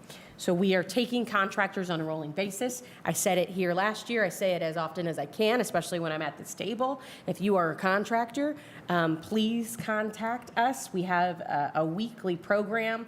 We are continually onboarding new contractors, and we would love to see you. We would especially love our small and minority and female-owned contractors. They will come to the Department of Community Development, and it's 644-4000 is our extension. So 216-644-4000. And 664, sorry. 664-4000 is the Department of Community Development. We have, and actually I'd like to take the opportunity to let's make sure that we have a new brochure that says, hey, come one, come all, contractors, and our new contracting program. We're going to make sure that you all get a copy of that. Would love for you to spread the word that we are continually accepting contractors. Thank you. I know we're getting a little bit ahead of ourselves because this is all on the next slide, but go ahead, Councilman. Well, first let me thank you, Mr. Chairman, for your professionalism and always great decorum. Thank you, sir. And good information here. And I'm appreciative of the fact that I see change and a positive change. Absolutely. And it seems like what we have here, Mr. Chairman, is this your dream team that's right here in front of you?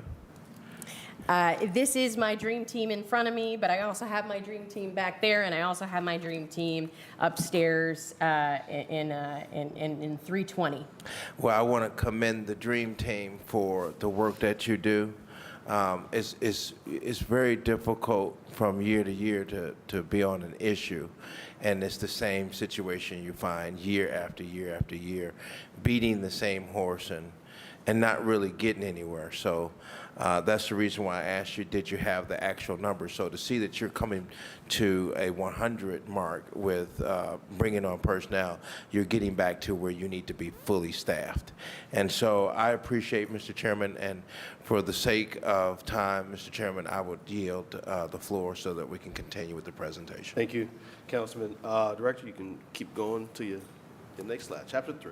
Absolutely. Chapter 3, we are talking about home repair. I will tee up Jeff, but I did want to talk about some changes that we've had with home repair. And thank you, Councilman Starr, for the very appropriate segue into home repair.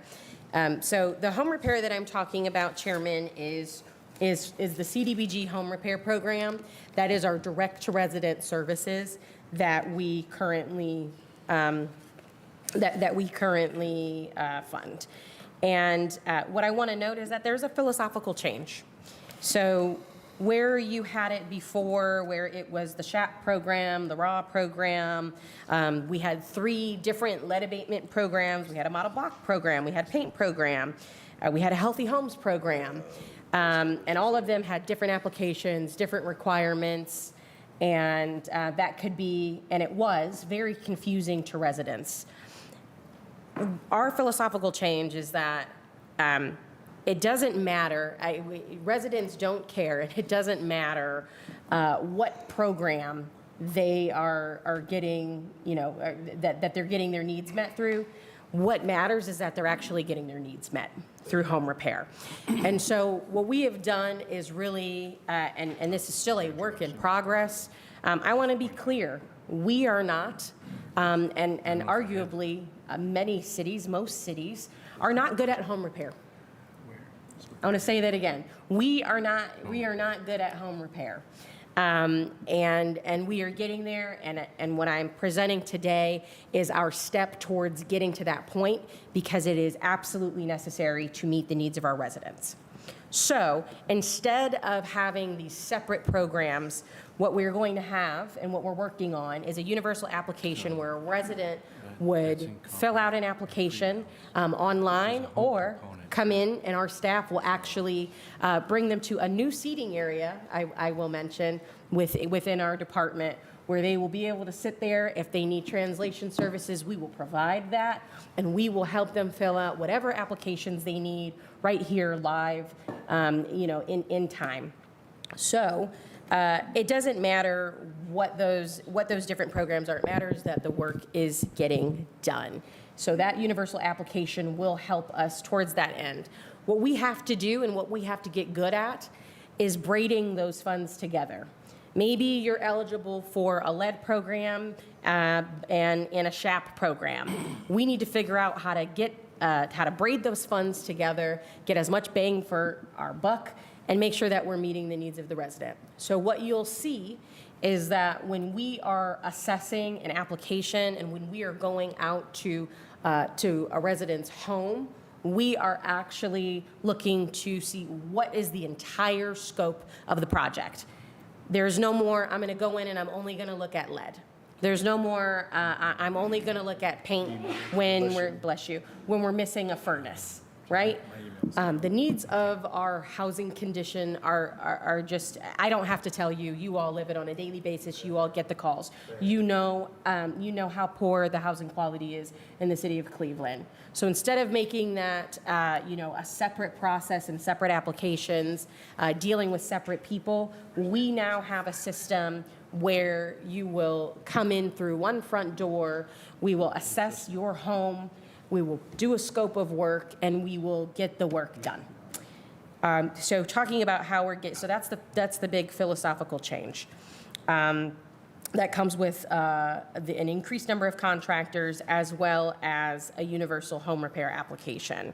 But the other major change that we're in the midst of is bringing on an implementation vendor.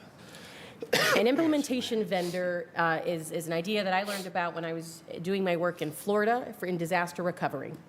And we were able to take a trip to the state of South Carolina, who at the time, during COVID, they were the only ones that were producing housing. They were the only, it was a, you know, everybody needed to build housing. Everybody had money to build housing. Nobody could build housing. Nobody could get windows and doors. I know for some of you that are involved in some of this work, you remember the price of wood and steel, you know, quadrupling within a matter of a couple weeks. It was a tough time, and nobody quite figured out how to get that work done, except for the state of South Carolina. And so I was able to go there and see what their method was, how they were able to get this done. And what they brought in was an implementation vendor. That is one vendor with one contract, if you will. You can call it like a master contractor who manages everything. And instead of my staff having to manage, you know, 20 different contractors with 20 different contracts with those contractors, you know, we're working on a fixed price. But we're doing all of this work. We're hurting a lot of cats, and again, we've not been able to do it well to this point. Bringing in an implementation vendor will allow us to have, again, that one contract, and we will keep them accountable. So they will be recruiting. They will be, importantly, paying those contractors, because we know that our small contractors don't have time to wait for the city to pay in a week and a half, right? That's a place that we would love to be in. We're still working on being better with our payments, but it's a lot of process. So how do we get around that? We get around that by ensuring that we bring on an implementation vendor who is going to cover the balance of the payment so that the work can continue on. And we will keep that one contract and that one vendor accountable for producing. It is going to be all about how can they produce more than we were able to do. So that is going to be a big difference for our department. We just, we're in the finishing processes of an RFP. We did have some vendors that have applied. We are currently going through those, and we are set for presentations in the next couple of weeks, next week, so that we are able to select a partner that we can pay to do this work that we just have not been successful at doing. Now, the city is not going to become hands-off. We can't, right? That's not even the goal.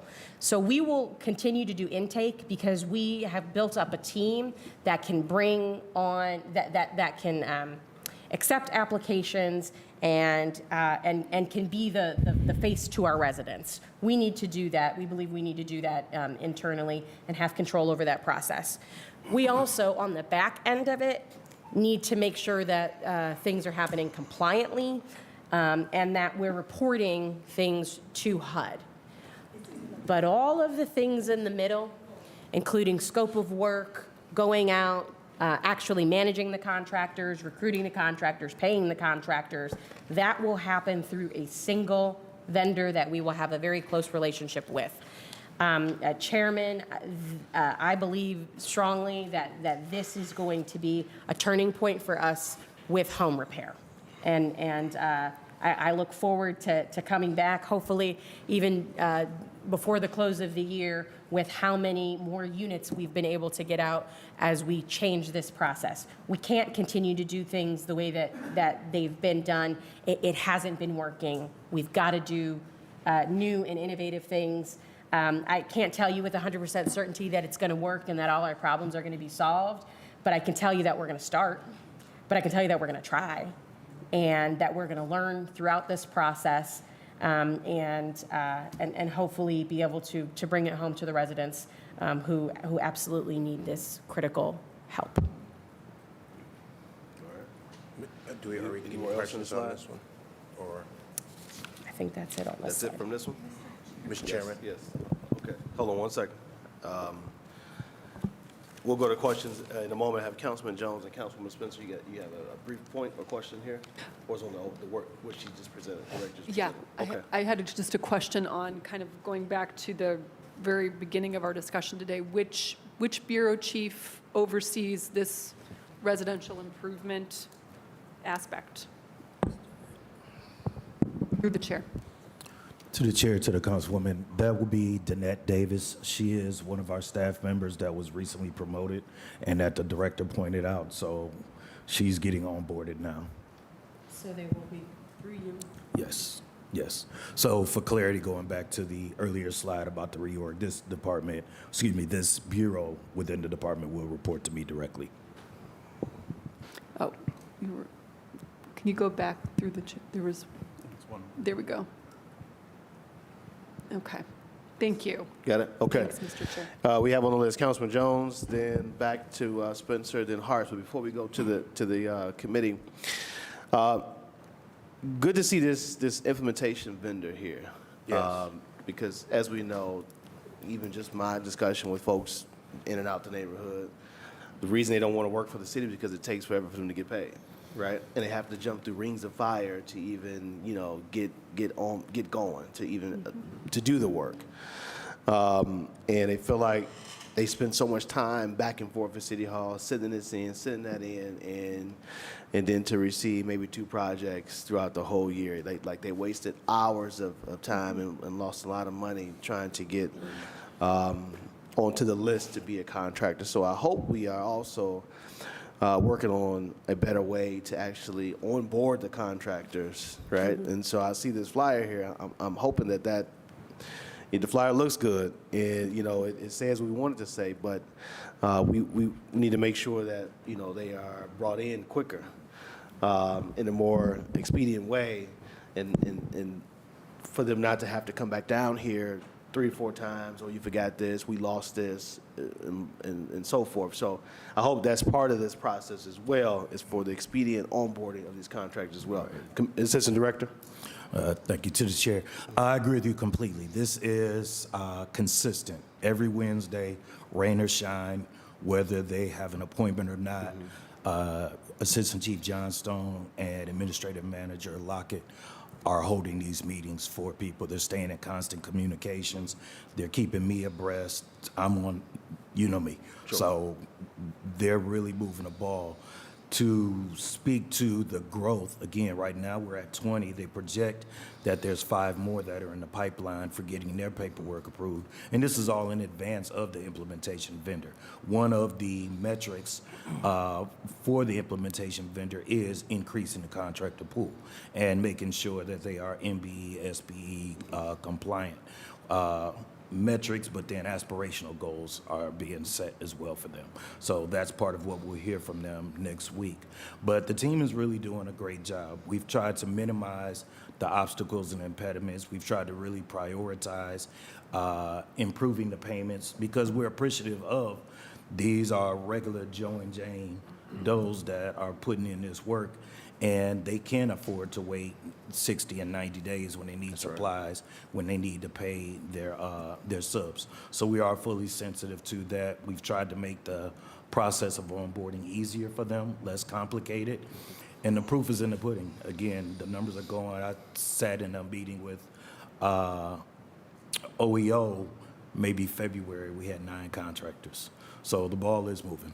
Good, the ball good. is moving.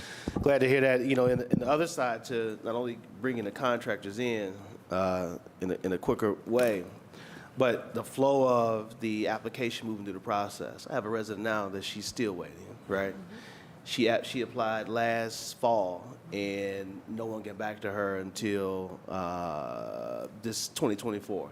So now, when she has turned in all the paperwork, documentation, she now has to go back to that process because 2024 has arrived. And she's upset. And I would be too, right? And so who did they call? They called me, right? Then I called him, right? To say, hey, what are we doing here, right?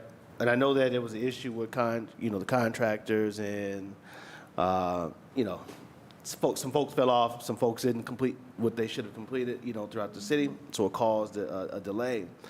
However, we need to find a way where the residents aren't penalized, right? Because she did her part. She did everything she needed to do. And now she's penalized, and so she has to go back to this loan process, call her bank, get her kids to come help her, get all this information together, and go from starting from point A again to get to point Z. And I pray that she actually makes it through 2024 so we don't go to 2025 and she has to do the same thing with the information. And so I would like, before we go to questions, that, what's going on with the process and the timing? And, taking away some of these burdens off of residents who have done their part and are forced to go back into gathering all this information again. That's right. Going back into their nooks and crannies to pull it out because, we had that information, right? And get copies and just get folks to transport them, drive them, get copies, because not everybody wants to give their information to somebody else to copy for them, right?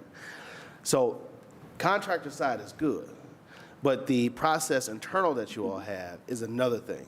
Can you speak to that before we move on to Councilman Jones? Through the chair, absolutely. I would like McKeel, Assistant Director Wackers, to talk through that online application and what folks can expect in terms of transparency and updating and tracking, both internally for staff, as well as the actual user experience. And then I'd like to turn it over to Assistant Director Scott, who will talk about really understanding what some of these legacy, these big projects and backlog and some of these older things and the process that he has taken to working with staff to get through some of these more complicated processes. Yep, thank you, Director, and to the committee. Probably the biggest challenge with home repair and any program that we run in the city of Cleveland is just the multiple entries that people apply for programs. Having multiple programs, having multiple front doors, and trying to have a staff that can oversee all that is very challenging if it is not somehow centrally located. So we've taken a step back from really our processes in the past and sort of reimagined this, and how do we have one front door, how do we have a central database of information so that anyone from a frontline person to a senior staff person to even council can have eyes on what is happening within the system. I know Assistant Director Scott could probably go with, asking the question of where projects are. You ask a different person, you get a different answer. And that's been the biggest challenge in trying to find out and move things forward. It creates delays. People are trying to catch up. It's probably one of the biggest reasons why things sort of expire and need to be restarted. It's just the lack of accessibility of that information. So as soon as this sort of new front door, this universal resident application sort of gets launched, ARPA is sort of the first step in that, but it will quickly transition to our normal everyday home repair programs. It's going to give residents an understanding of where their application is. It's going to give intake staff an understanding of do we have everything? Because we've had intake with the aging department, we have intake in our department, we have intake with CDCs. They all operate differently on different timelines. And when it gets to our department, we're typically playing catch up. And that's probably too late for a program to really operate. So we need to really re-envision that our department is the front line. While we are an important partner, the process has to go efficiently in our department before we can sort of extend it to other partners. So I don't know if AD Scott wants to elaborate, but as all of you have experienced with Land Bank, we've learned a lot on how to try and create more transparency. A lot of information is shared, and how do we can make sure that tells a story that you guys can use within your own wards. That's going to evolve a little bit, but just having the information at our fingertips is a lot better than trying to track that information through multiple sources. To the chair, I will say this to all of you and to wherever the camera is. We owe a lot of citizens a lot of apologies. We do. That's right. We have not moved things as effectively historically as we should. So whereas we are making all these sweeping changes, there's still Ms. Jones, the 80-year-old, at the end of the street. And that's what I've been trying to concentrate with the team more. We're getting everything in place to improve our processes and our systems, but we can't wait, nor can Ms. Jones or Mr. Smith wait. So to the extent what I've been having the team prioritize is I want you to find your oldest applications. find your oldest projects, reach out to those citizens, go to the house, call them, beg, borrow, steal, apologize, and be creative in what we try to figure out. There's some programs that we have a little bit of latitude, a little bit of discretion on how we can fund them. There's some that we're able to do contractual amendments to maybe put a little bit more money to them, or just go out and tell the citizen, we identified X, Y, Z issues that you have, but we don't have funding in this program for X, Y, and Z, so we're gonna take care of X and Y with this one, and when that's done and we can completely close it out, then we can open the door to be able to take care of Z. We just need to communicate better. And because of the massive volume of work, we lose sight of that. We lose sight sometimes that that's somebody's mother, that's somebody's grandfather, and they just want to know. To the chair, to Councilman Jones, I agree with you about shutting down the applications. And in fairness, my team has been bringing that to me, and I've been holding off on pulling that trigger because of so many things in process at the same time. But it is something that stays on the table as a topic of conversation. To the chair directly, in regards to the antiquated documents, that's what I call them. You get citizens PO'd about that. And I understand it, because I understand as a consumer the frustration I get when I have to send multiple phone calls, multiple emails, take days off work. I get it. Part of the challenge with the pandemic was the technological divide, so we can't just assume that it's easy for citizens to go online and pull their documents. Yeah. We get that. So there's a couple of things that we're trying to do to address that. Some more immediate, some are a lengthier process. Part of our staffing, as the director mentioned, the community engagement specialists, not only tapping into the ones that are in the CDCs that are out there doing the work, and now they're under one centralized manager, Brett Parsons, who you'll meet the new bureau chief for community programming tomorrow that'll oversee that. But we're also bringing in 5 people, an assistant manager and 4 staff, who we made sure that we're getting them surfaces, because I don't want to see you in the office all day. I want to see you pass through the office to do whatever you need to do. I expect you out in the field navigating with the citizens. I expect you to either use the existing technology or we'll get them scanners so that way they can assist the citizens right then and there in scanning documents. That's the short-term goal. It's still a bit antiquated in my opinion, but what we've also begun is we've started the application process with the Social Security Administration, in which they actually has a repository, if you're part of that work group, for lack of a better word, where because we are a municipality, we're able to engage with them directly, as long as we have the necessary authorizations to get the approval to get those documents on behalf of the citizen. So we can be their arms and legs for them.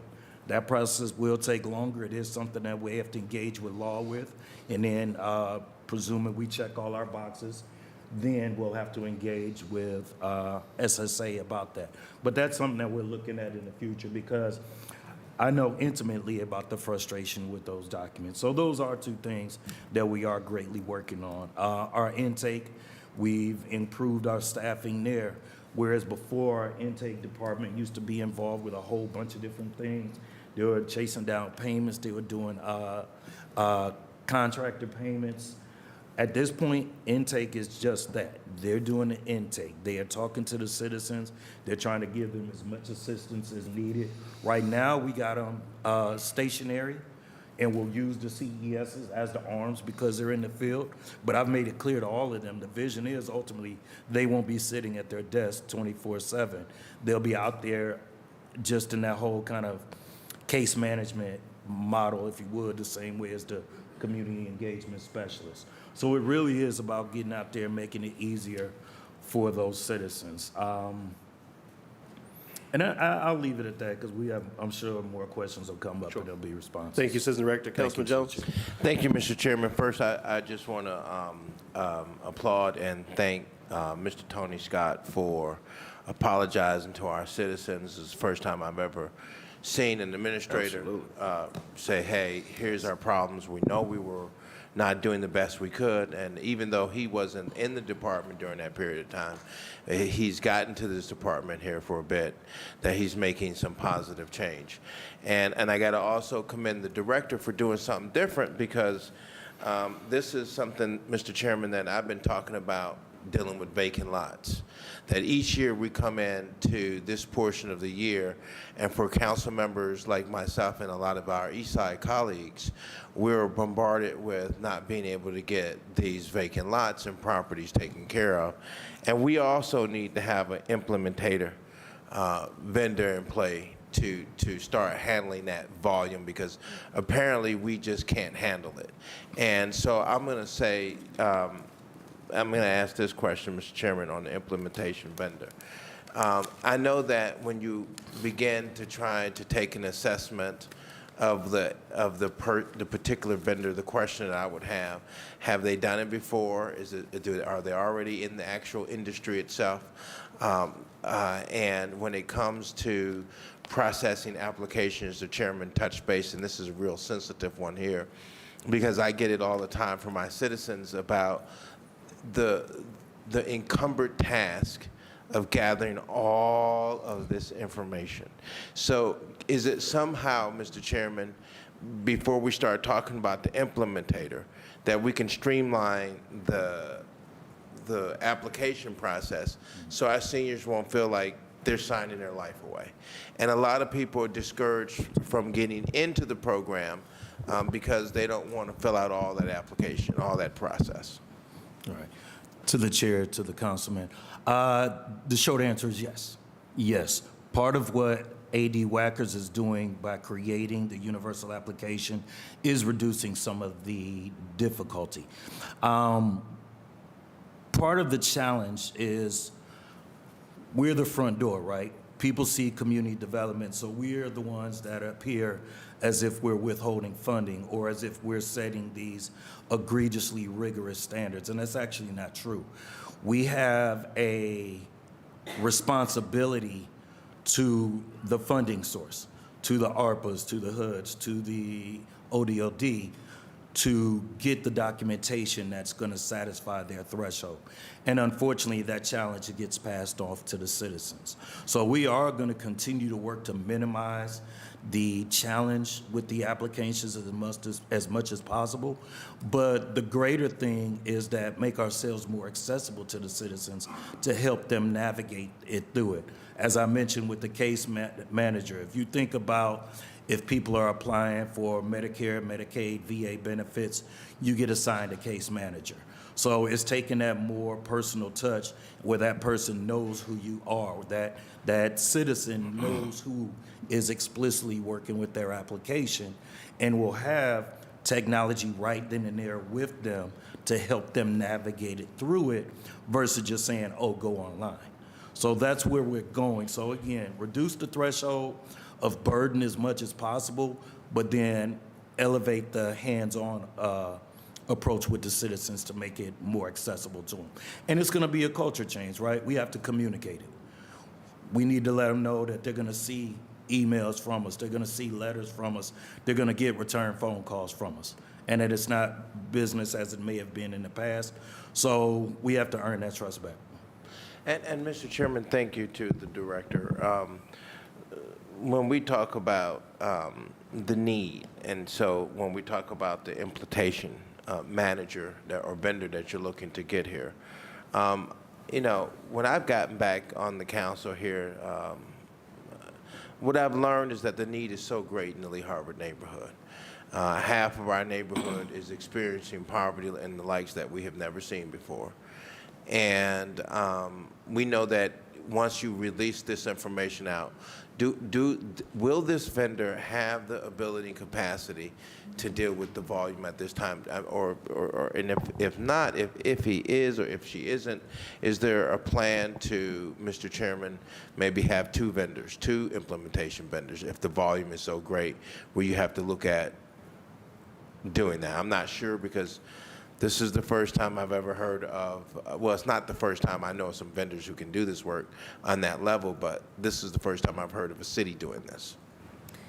Through the chair to the councilman, so We are, so we're doing one to start off with, in one way, because they can continue to expand. I only want the one contract, right? I want to have one organization that I am keeping accountable. And so they are able to get as many actual subcontractors to do the work. But I want them to, I want it to be, part of the beauty is there's only one for us to manage. And so, so that's why we're certainly going to try it for one. The other part is that, you know, we are not becoming hands off. We're actually getting more deeply involved, but we're getting deeply involved on the front end of it for intake. So we'll be, our staff members that we have hired, that we're in the process of training, will be doing that intake to help meter the process.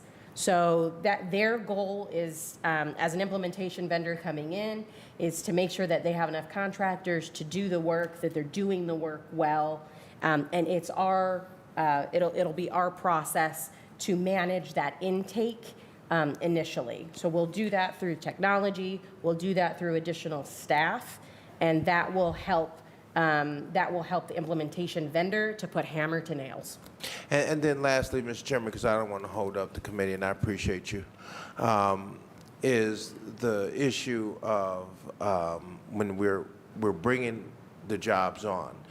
What I've seen in the past in community development is a totality of investments into one property, $60,000, $75,000, $80,000 into one location. I just think that with the need so great, that 1 or 2 or 6 properties, or in this case, we looked at like 15 properties that took the lion's share of the money for almost a year and a half, 2 years. That just didn't seem right to me. Didn't seem fair in terms of distribution of resources. So my question, Mr. Chairman, to the director, if Mrs. Johnson is calling in, all she needs is a roof, you know, why are we going in there and giving her a new hot water tank when maybe she doesn't need one, or a new heating system? And by the way, we'll throw in some windows, and we'll do some, we'll blow some insulation into the house, and then you got all these other miscellaneous added on to it. For me, Mr. Chairman, to the director, in order to, because it's so, the need is so great, let us give a little bit to a whole lot. And so if Mrs. Johnson is calling in for windows, we give her windows based upon the specifications that we have. And the vendor, of course, is you know, be looking at that and processing it. And then it's great, Mr. Chairman, to see that the vendor will actually be handling the contractors, because in years past we've seen contractors who were not certified to do certain types of work, and when they went in and did the work, it was a mess. And then the citizen is not happy, the city is not happy, the vendor is not happy, and then the vendor is putting a lien against the property. So the issue for me, Mr. Chairman, is let us do what we know we can do right the first. If we're good in windows, then those vendors are doing window work. If we're good in installing hot water heaters, then that's what they're good at. But if you expand them to putting an add-on, and you know what I'm talking about, if you expand them to putting an add-on to a house that they have never did an add-on and they're learning for the first time, I would say that it would not be a good idea. So it's good to see the implementation vendor that you're bringing on, but then how we allocate the resources, Mr. Chairman, is something I'd like to hear from you. If it's just a roof, we should be doing a roof, maybe 1 or 2, and that's it, and then move to the next person, so that that money can spread around. Through the chair, you know, what we noticed, I think most starkly, and I know Councilwoman Gray at the end of the table can attest to this. Sometimes our residents do not know the full extent of what it is that they need done. So they may be applying for paint, and then when we send our contractors out there, they can't get into the front door because there's no more steps. Right? There's no more steps to the front door. I can't paint a house that doesn't have steps, and that is not a safe and habitable place for that resident. So what we're doing is there's no adding above and beyond. What we're trying to get to is safe and habitable for our residents using whatever tools we have at our disposal. So it's going to be a combination of our staff as well as the implementation vendor and the contractors that they work with to put in a scope of work that meets the needs of that resident, and we meet those needs. So there's we don't have an arbitrary cutoff of we have to hit this many, or we have to that's not how this is working. What it is if we are engaged in home repair, we are viewing it as a single project. That home is a single project. It may need 3 different parts. Sometimes we'll be able to do that in an efficient way. Sometimes we'll pass them to a partner who can get in there and do it quickly. If you just need a furnace, Cleveland Housing Solutions is the partner to do that, because they can get in and get out. But what happens more often than not is you may need a furnace, but we see kids' toys and we also see chipped paint. And so we know that you're going to need a furnace, but you're likely also going to need some lead abatement work. So whatever tools we have at our disposal, when we walk into a home, we will throw all of that at the project, at the resident, so that we can get the need met. Your point about spreading it around as far as we can, absolutely heard. Our belief is that when we're able to efficiently run a home repair program, we will be able to more effectively get more production. We will be able to do more once we have good systems. Thank you, Mr. Chairman. I yield the floor. Thank you, Councilwoman Spencer. Thanks, Mr. Chair. I'll simply ask one question to make sure I catch this through the chair. When is the universal application expected to go live? I think this was already mentioned, but I wanted to clarify. Thank you. Through the chair to the councilwoman, so it is being tested now. It's been built, and we are awaiting the administration to want to announce it in the month of June, so that the ARPA home repair can go live. At some point after that, we will also transition it to our normal programs, or our universal home repair programs, replacing the SHAP, the RAW, the model block, the paint program, separate applications.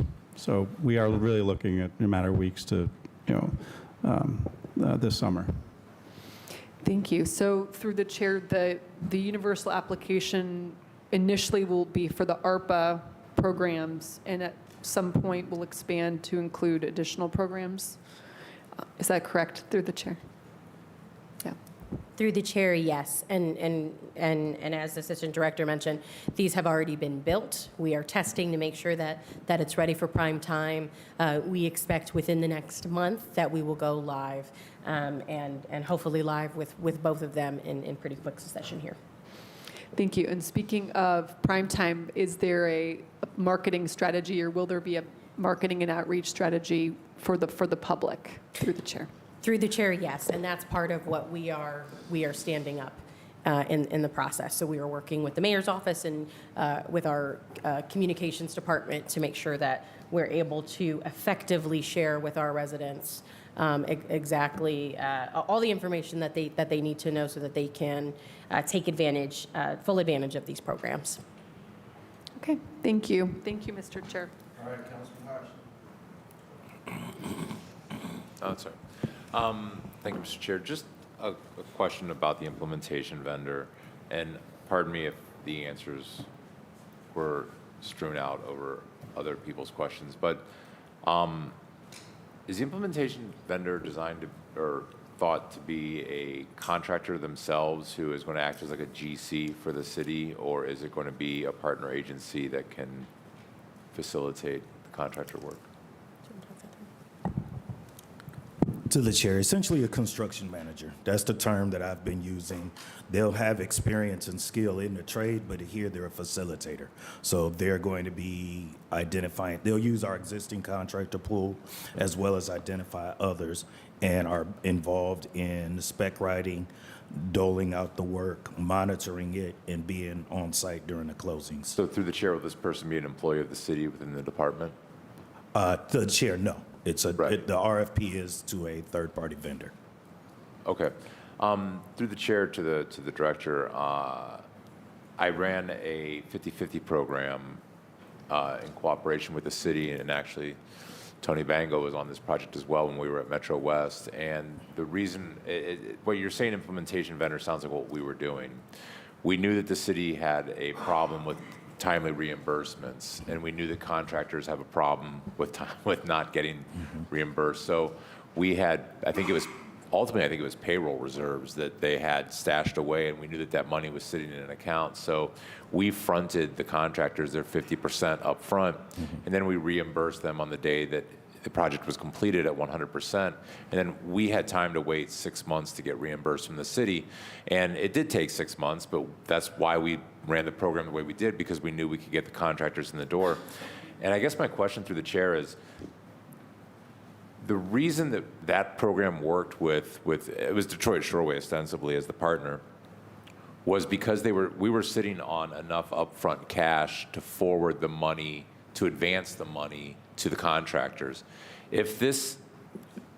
But we also knew that we had to wait, it had to be done as a reimbursement. The work had to be done before we could even submit for payment from the city. So I guess my question that I'm confused about through the chair, if the implementation vendor is still subject to the same reimbursement requirements, what are they using to front the money to the contractors? Well, to the chair, they actually have to have, part of their proposals were what kind of capital would they have accessibility to be able to front these things. I was looking for the RFP now. It's the payout schedule will be 20% on the first day at the job site, 60% when the chief inspector signs off on a completed project, and 20% when all project documentation is closed out. So that is what the implementation vendor will be paying out to the contractors. And then they, once they've submitted all the paperwork, once they've received all the paperwork, would then be submitting to us for reimbursement. Through the chair, I like the idea of the last 20%, but I think industry standard was 50% up front. I don't know if things have changed much in the contracting world, but 20% up front might be kind of skimpy for a lot of folks, because material costs alone are usually well over half your expenses. So most contractors want those material costs up front. That might be something that needs to be a little more flexible.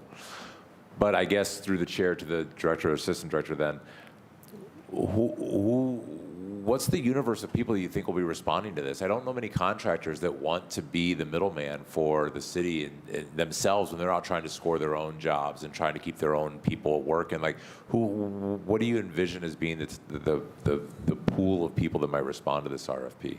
So where we are, to the chair, to the councilman, where we are at this point is actually the RFP is already closed. It was posted in February. We extended it until April 15th, I want to say. We've reviewed them, we ranked them, and we've identified, I guess I can say, we have 2 vendors that are going to present to us next week. One of the things I've been responded to since I've been sitting here is one of the vendors asking about the date. So there was interest. There was interest. We've been in communication with those that were not identified to proceed forward, and capital, be it in cash or a line of credit, was part of that consideration. And then through the chair to the assistant director then, what is their personal interest? This is a contract that comes with an annual fee or a percentage of jobs, or what's their personal financial incentive? To the chair, to the councilman, it's actually, there's a fee it's basically line items. So if you're doing lead abatement work, this is what the cost would be. With it understood that within that cost is going to be what we actually have the funding for directly from the funding source, as well as additional that you can obtain off of that. So through the chair, they get fee for service? Yes. Okay.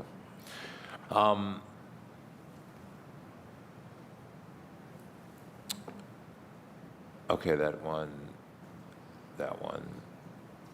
Okay. Mr. Chair, I totally understand the value of having somebody with money that they can forward, that they can pay contractors with up front. Part of the big traffic jam has always been that the city wants to pay for reimbursement, but contractors don't work on reimbursement. That's not how anybody does home repair, ever in the history, I think, of the country. So, so cracking that nut and figuring out how to get those advances out to contractors with city money has always been a headache. And if this, it seems to follow the model that we actually, you know, we tried it and it worked, and we couldn't figure out how to keep doing it, but it did function for that one project, and we were able to get a bunch of roofs done and a bunch of work done for homeowners, and then we could just sit around and take our time and wait the 6 to 8 months to get reimbursed by the city because we knew what to expect, and that was just part of the plan. So if this implementation vendor can do that, then it seems like there would be an opportunity to get a lot more projects done more quickly, faster. Someday I'll master the English language, but not today. Those are my only real questions, Mr. Chair. Thank you. Thank you, Councilwoman Gray, then Councilman Kelly. Okay, thank you. Thank you, Councilman. Chairperson, I want to thank the Community Development Committee doing such a great job moving forward to change the system that was so badly done a few years ago because of the problems that the homeowners are having and still are having today. And I want to thank our director of making that statement earlier of working with the homeowners in Ward 4 from the program that was initiated for them to have at least 50 homes taken care of. And I know out the 50 that you've done at least 10%, and the other 40% is still waiting to get done. So due to all what was said today, this follows suit in all the calls that I've been having of the 40% of the homeowners been waiting, and I've been explaining to them of the new system that I've been in contact with Commissioner, I knew Assistant Director Scott. He and I have been emailing back and forth because their concern is, do I need to apply again because of the new program that has changed with the painting program, or who will contact me, pertaining to the new procedure. So due to that question, how will those residents who was on that list that was guaranteed the free paint program, and they do understand now that if they have home repair issues, they cannot get their home, painted because what you just stated. So due to that, how are we going to be dealing with those specific residents who are still waiting, to be taken care of? To the chair, to the councilwoman, thank you for your kind comments. I appreciate it. And yes, in regards to, again, paint program for everyone who hears it, what we found, honestly, paint wasn't working in the way it existed. We scrapped it. I appreciate that you and former Commissioner Jackson worked to identify the pilot program. For those who may not know, there was a pilot program in Ward 4 in which not only was the paint provided, but it was labor as well. But in doing so, that's when we started realizing that the condition of these homes, unfortunately, did not lend itself to paint alone. To actually, and I believe, following up, integrating a question that Councilman Jones had about putting in the extra. And you have to appreciate that our inspectors are certified by the state, so they have a professional responsibility to look at what's needed to make a home code compliant, oftentimes above and beyond what the citizen may realize needs to be done. And that's unfortunately what we found with a lot of your residents. We have been reaching out to them, going through the applications, trying to find out who qualifies. I can give you more specific numbers. I don't have those physically in front of me, but I will follow up on our email thread about that. Some will identify or will be identified as being able to get additional services before paint. Some, unfortunately, don't want to navigate through that process. I do understand. And the reality is the same thing that I mentioned to the chair about we appreciate the frustration and having to get updated documents, and it's not going to be any different in this regard. So what'll happen is, to the extent we haven't gone live with the universal application, the team itself are manually inputting in some of their older applications so that way, before we even get to a data merge, if you would, from the old applications into this, they're doing this, and in doing so, they'll be reaching out to the citizens, working with them on the application process. That's happening now, even if we're still fully revamping paint, but reaching out to the citizens and getting the updated documents, getting back out there, rewriting specs, getting out to the homes. Those things are all in process now, and that includes those same citizens. And through the chair, this is that part of the process that I described as that soft rollout, which is, taking those legacy applications, reaching out to the residents, and ensure that they're in the new system so that we can process them as we would. But we need to take this time before we get these new applications in to make sure that we're reaching out to each of the residents that are already in our pipeline. Yeah. So we are reaching out. Yes, ma'am. Councilman Kelly. Through the chair to the team, the director and assistant director. Thank you. My comrades here, we're all elected public servants, and it's, if I can steal a union term, it's enlightening to hear that you understand your public servants as well when you're talking about our people and thus our city. So that's appreciated. Some of the questions I had, Brother Harsh had brought up, the 20%, first of all, having a line of credit and so they can have draws and whatnot. I'm just curious, how does that, is that included in the line item, or are they getting like when you gamble, you get 2.5% on a bar boot game for $10 is 25 cents, but you make a lot of money.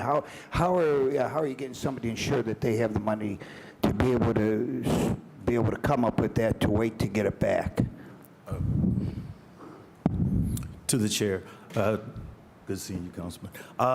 As far as that, that's something that they've included in their respective proposal. And their bid. That they do have funds available. One specific proposal identified a cash reserve as well as a line of credit that they already took out in advance of this project. There was and I'll defer to my colleague, Assistant Director Wackers, for the exact term, but there's a bid that they needed to put forth, which was a substantial bid. The bond, I'm sorry, wrong term, bond, in order to show that they had a good faith interest and had the financial wherewithal to be able to front these monies. So we have seen that with both of the bidders that we'll be interviewing next week. All right, now also with, is it going to be like a coupling with your department as far as you said they're construction management firms, so somebody there's going to have some idea of general construction and what to do. You went from 2 to 20, that's quite a jump, okay? Unfortunately, you may have some fly-by-nighters there, and you're going to have some of these contractors may have a problem supplying the people that they need to be able to do the specific tasks that are at hand. So how is that going to be overseen to see that we keep a number that is we need that can do the quality work? Sure. To the chair, to the councilman. So I just wanted, for clarification, make sure that we do separate the contractors that are doing the work versus the implementation vendor. That'll be the construction manager. So the implementation vendor will be expected to either already within their team or within their hiring have people that are skilled in all of the respective trades and industries. And they will be the ones that are on the site. They're writing the specs. Right now, we write our own specs. We'll be moving away from that. They'll be doing it? Yeah, so that'll be taking off a huge part of the work that we do right now. They will be on site along with our team in the beginning when we're going over the contract with the citizens, making sure that they understand the scope of work, the timeline, and what it is that they're signing off on, because the citizen is always going to be a party to the contract, right? So they're going to be monitoring the projects. We still have our inspectors, who our inspectors are going to be periodically monitoring the projects as well, but then they're also going to be needing to be on site to be able to sign off when it's necessary before you close up a wall, before you close up a panel. It has to get signed off on. Before you fully close out the permit, our team will be on site with it as well. So we're still going to be involved, but not as, to the director's point about us being deeper, I would equate deeper because we can be across more spots, but we're not going to be sitting there, again, writing the specs. If I can offer just a little bit of context, we recently moved within last year from bidding on projects to fixed pricing. That helped us out exponentially, and I think it was a part of our increase in our contractor pool because it makes it easier to get the work. Okay. But in doing so, appreciate that that changed the pricing. So part of what our challenge has been, part of this transition, and I meant to expound on that earlier, is that we've had to go back and redo a lot of work in order to adjust it to the fixed pricing. We've had to go out and do, from an administrative standpoint, new environmental reviews, which is a requirement from HUD whenever you're doing any of this work on homes. So that did slow us down some, but it'll allow us to leap forward.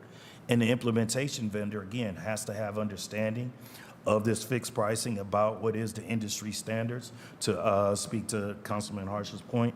So they're the ones that are also going to be responsible. One of the line items is they're going to be responsible for maintaining that fixed pricing. So they have to be embedded in the industry. It can't just be someone that knows how to push buttons. They'll have that person on staff, but they got the hard hat out there in the industry, in the field as well. Thank you. Through the chair. So you guys, so the city will be the owner and the vendor will be like the construction manager, in my mind. Is that of course sort of what it is? Through the chair, yeah, that's one way, that is one way to look at it. And, the benefit of having, an organization, a third-party organization to do this work is, they're incentivized, they get paid by the more that they do, right? And we want to see more and more and more production. So they are incentivized financially to continue to do more good work.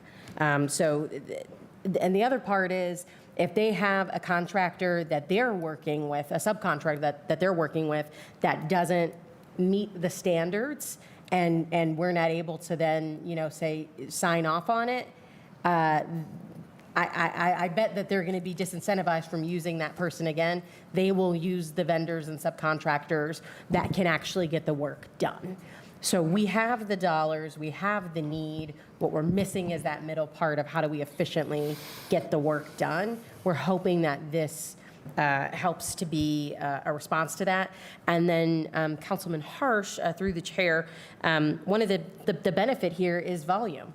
Right? We have a lot of houses that have need, and we also have quite a bit of dollars that we can put towards this. So the more efficient they're able to do, and the more that they're able to do, the better that they'll be rewarded. So really, the benefit is volume here. Through the chair to the director, thank you. Just a little bit of concern when you're talking about that volume going from 2 to 20. That the vendor, it will be coupled though. You will also have somebody there for accountability as well, from your department and whatnot, because the concern is when you get that volume, you still got to have quality. To the chair, to the councilman, no, we fully agree. No, we'll be embedded within their work as well. It's not a handoff. It's not a, thank God. It's no, help us do what we need to do. So I won't allow a hands-off approach. So through the chair to the assistant director then, so if there is a situation where the vendor says we're good, but we have somebody from your office say, no, we think we need to a little better, we trump them? Absolutely. Thank you, Through the that's chair, all. they will not get paid for the closeout of that work. And our inspectors who are doing that work on the back end, they, what was I going to say about them? Sorry. If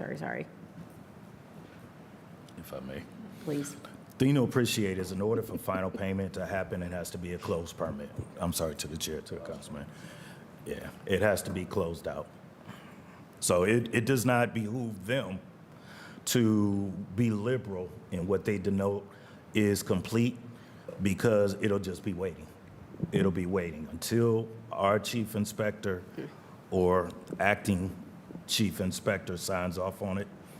It won't happen. And through the chair, they won't be doing the scope of work for those projects now. So much of the work that our inspectors have been doing, really far down in the weeds, and working with these contractors and subcontractors, they won't be doing that work. So that will free them to really hit on the compliance side and checking off that the jobs have been done according to those scopes of work. Through the chair, thank you very much. Appreciate it. Thank you, Councilman. Great questions. Thank you so much. And when you say sign off to the director and the assistant director by the inspector, that's the inspector out of building and housing, correct? Or is it inspectors out of your shop? Our shop. So your shop can sign off on the open building permit? Yes, to the chair, our inspectors have the same certifications, both for home repair, rehab, and lead. That's part of their job description and the mandate that they obtain them and maintain them during the course of their employment. And so you believe that's the best eyes to be on the project is the folks out of your department, not out of building and housing? To the chair, yes, sir. Okay. Thank you. All right. Seeing no further questions from the committee at the moment, we will break here at noon, and we'll come back at 12:45. All right, and we'll begin our second half of today, which we'll discuss housing development programs. Okay. All right. Thank you, Chairman. Thank you, everybody.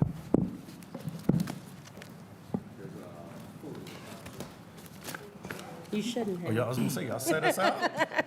Oh. What is it? Oh, this one is. It doesn't. Okay.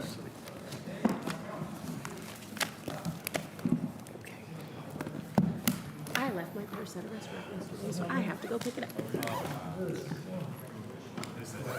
They do, yeah.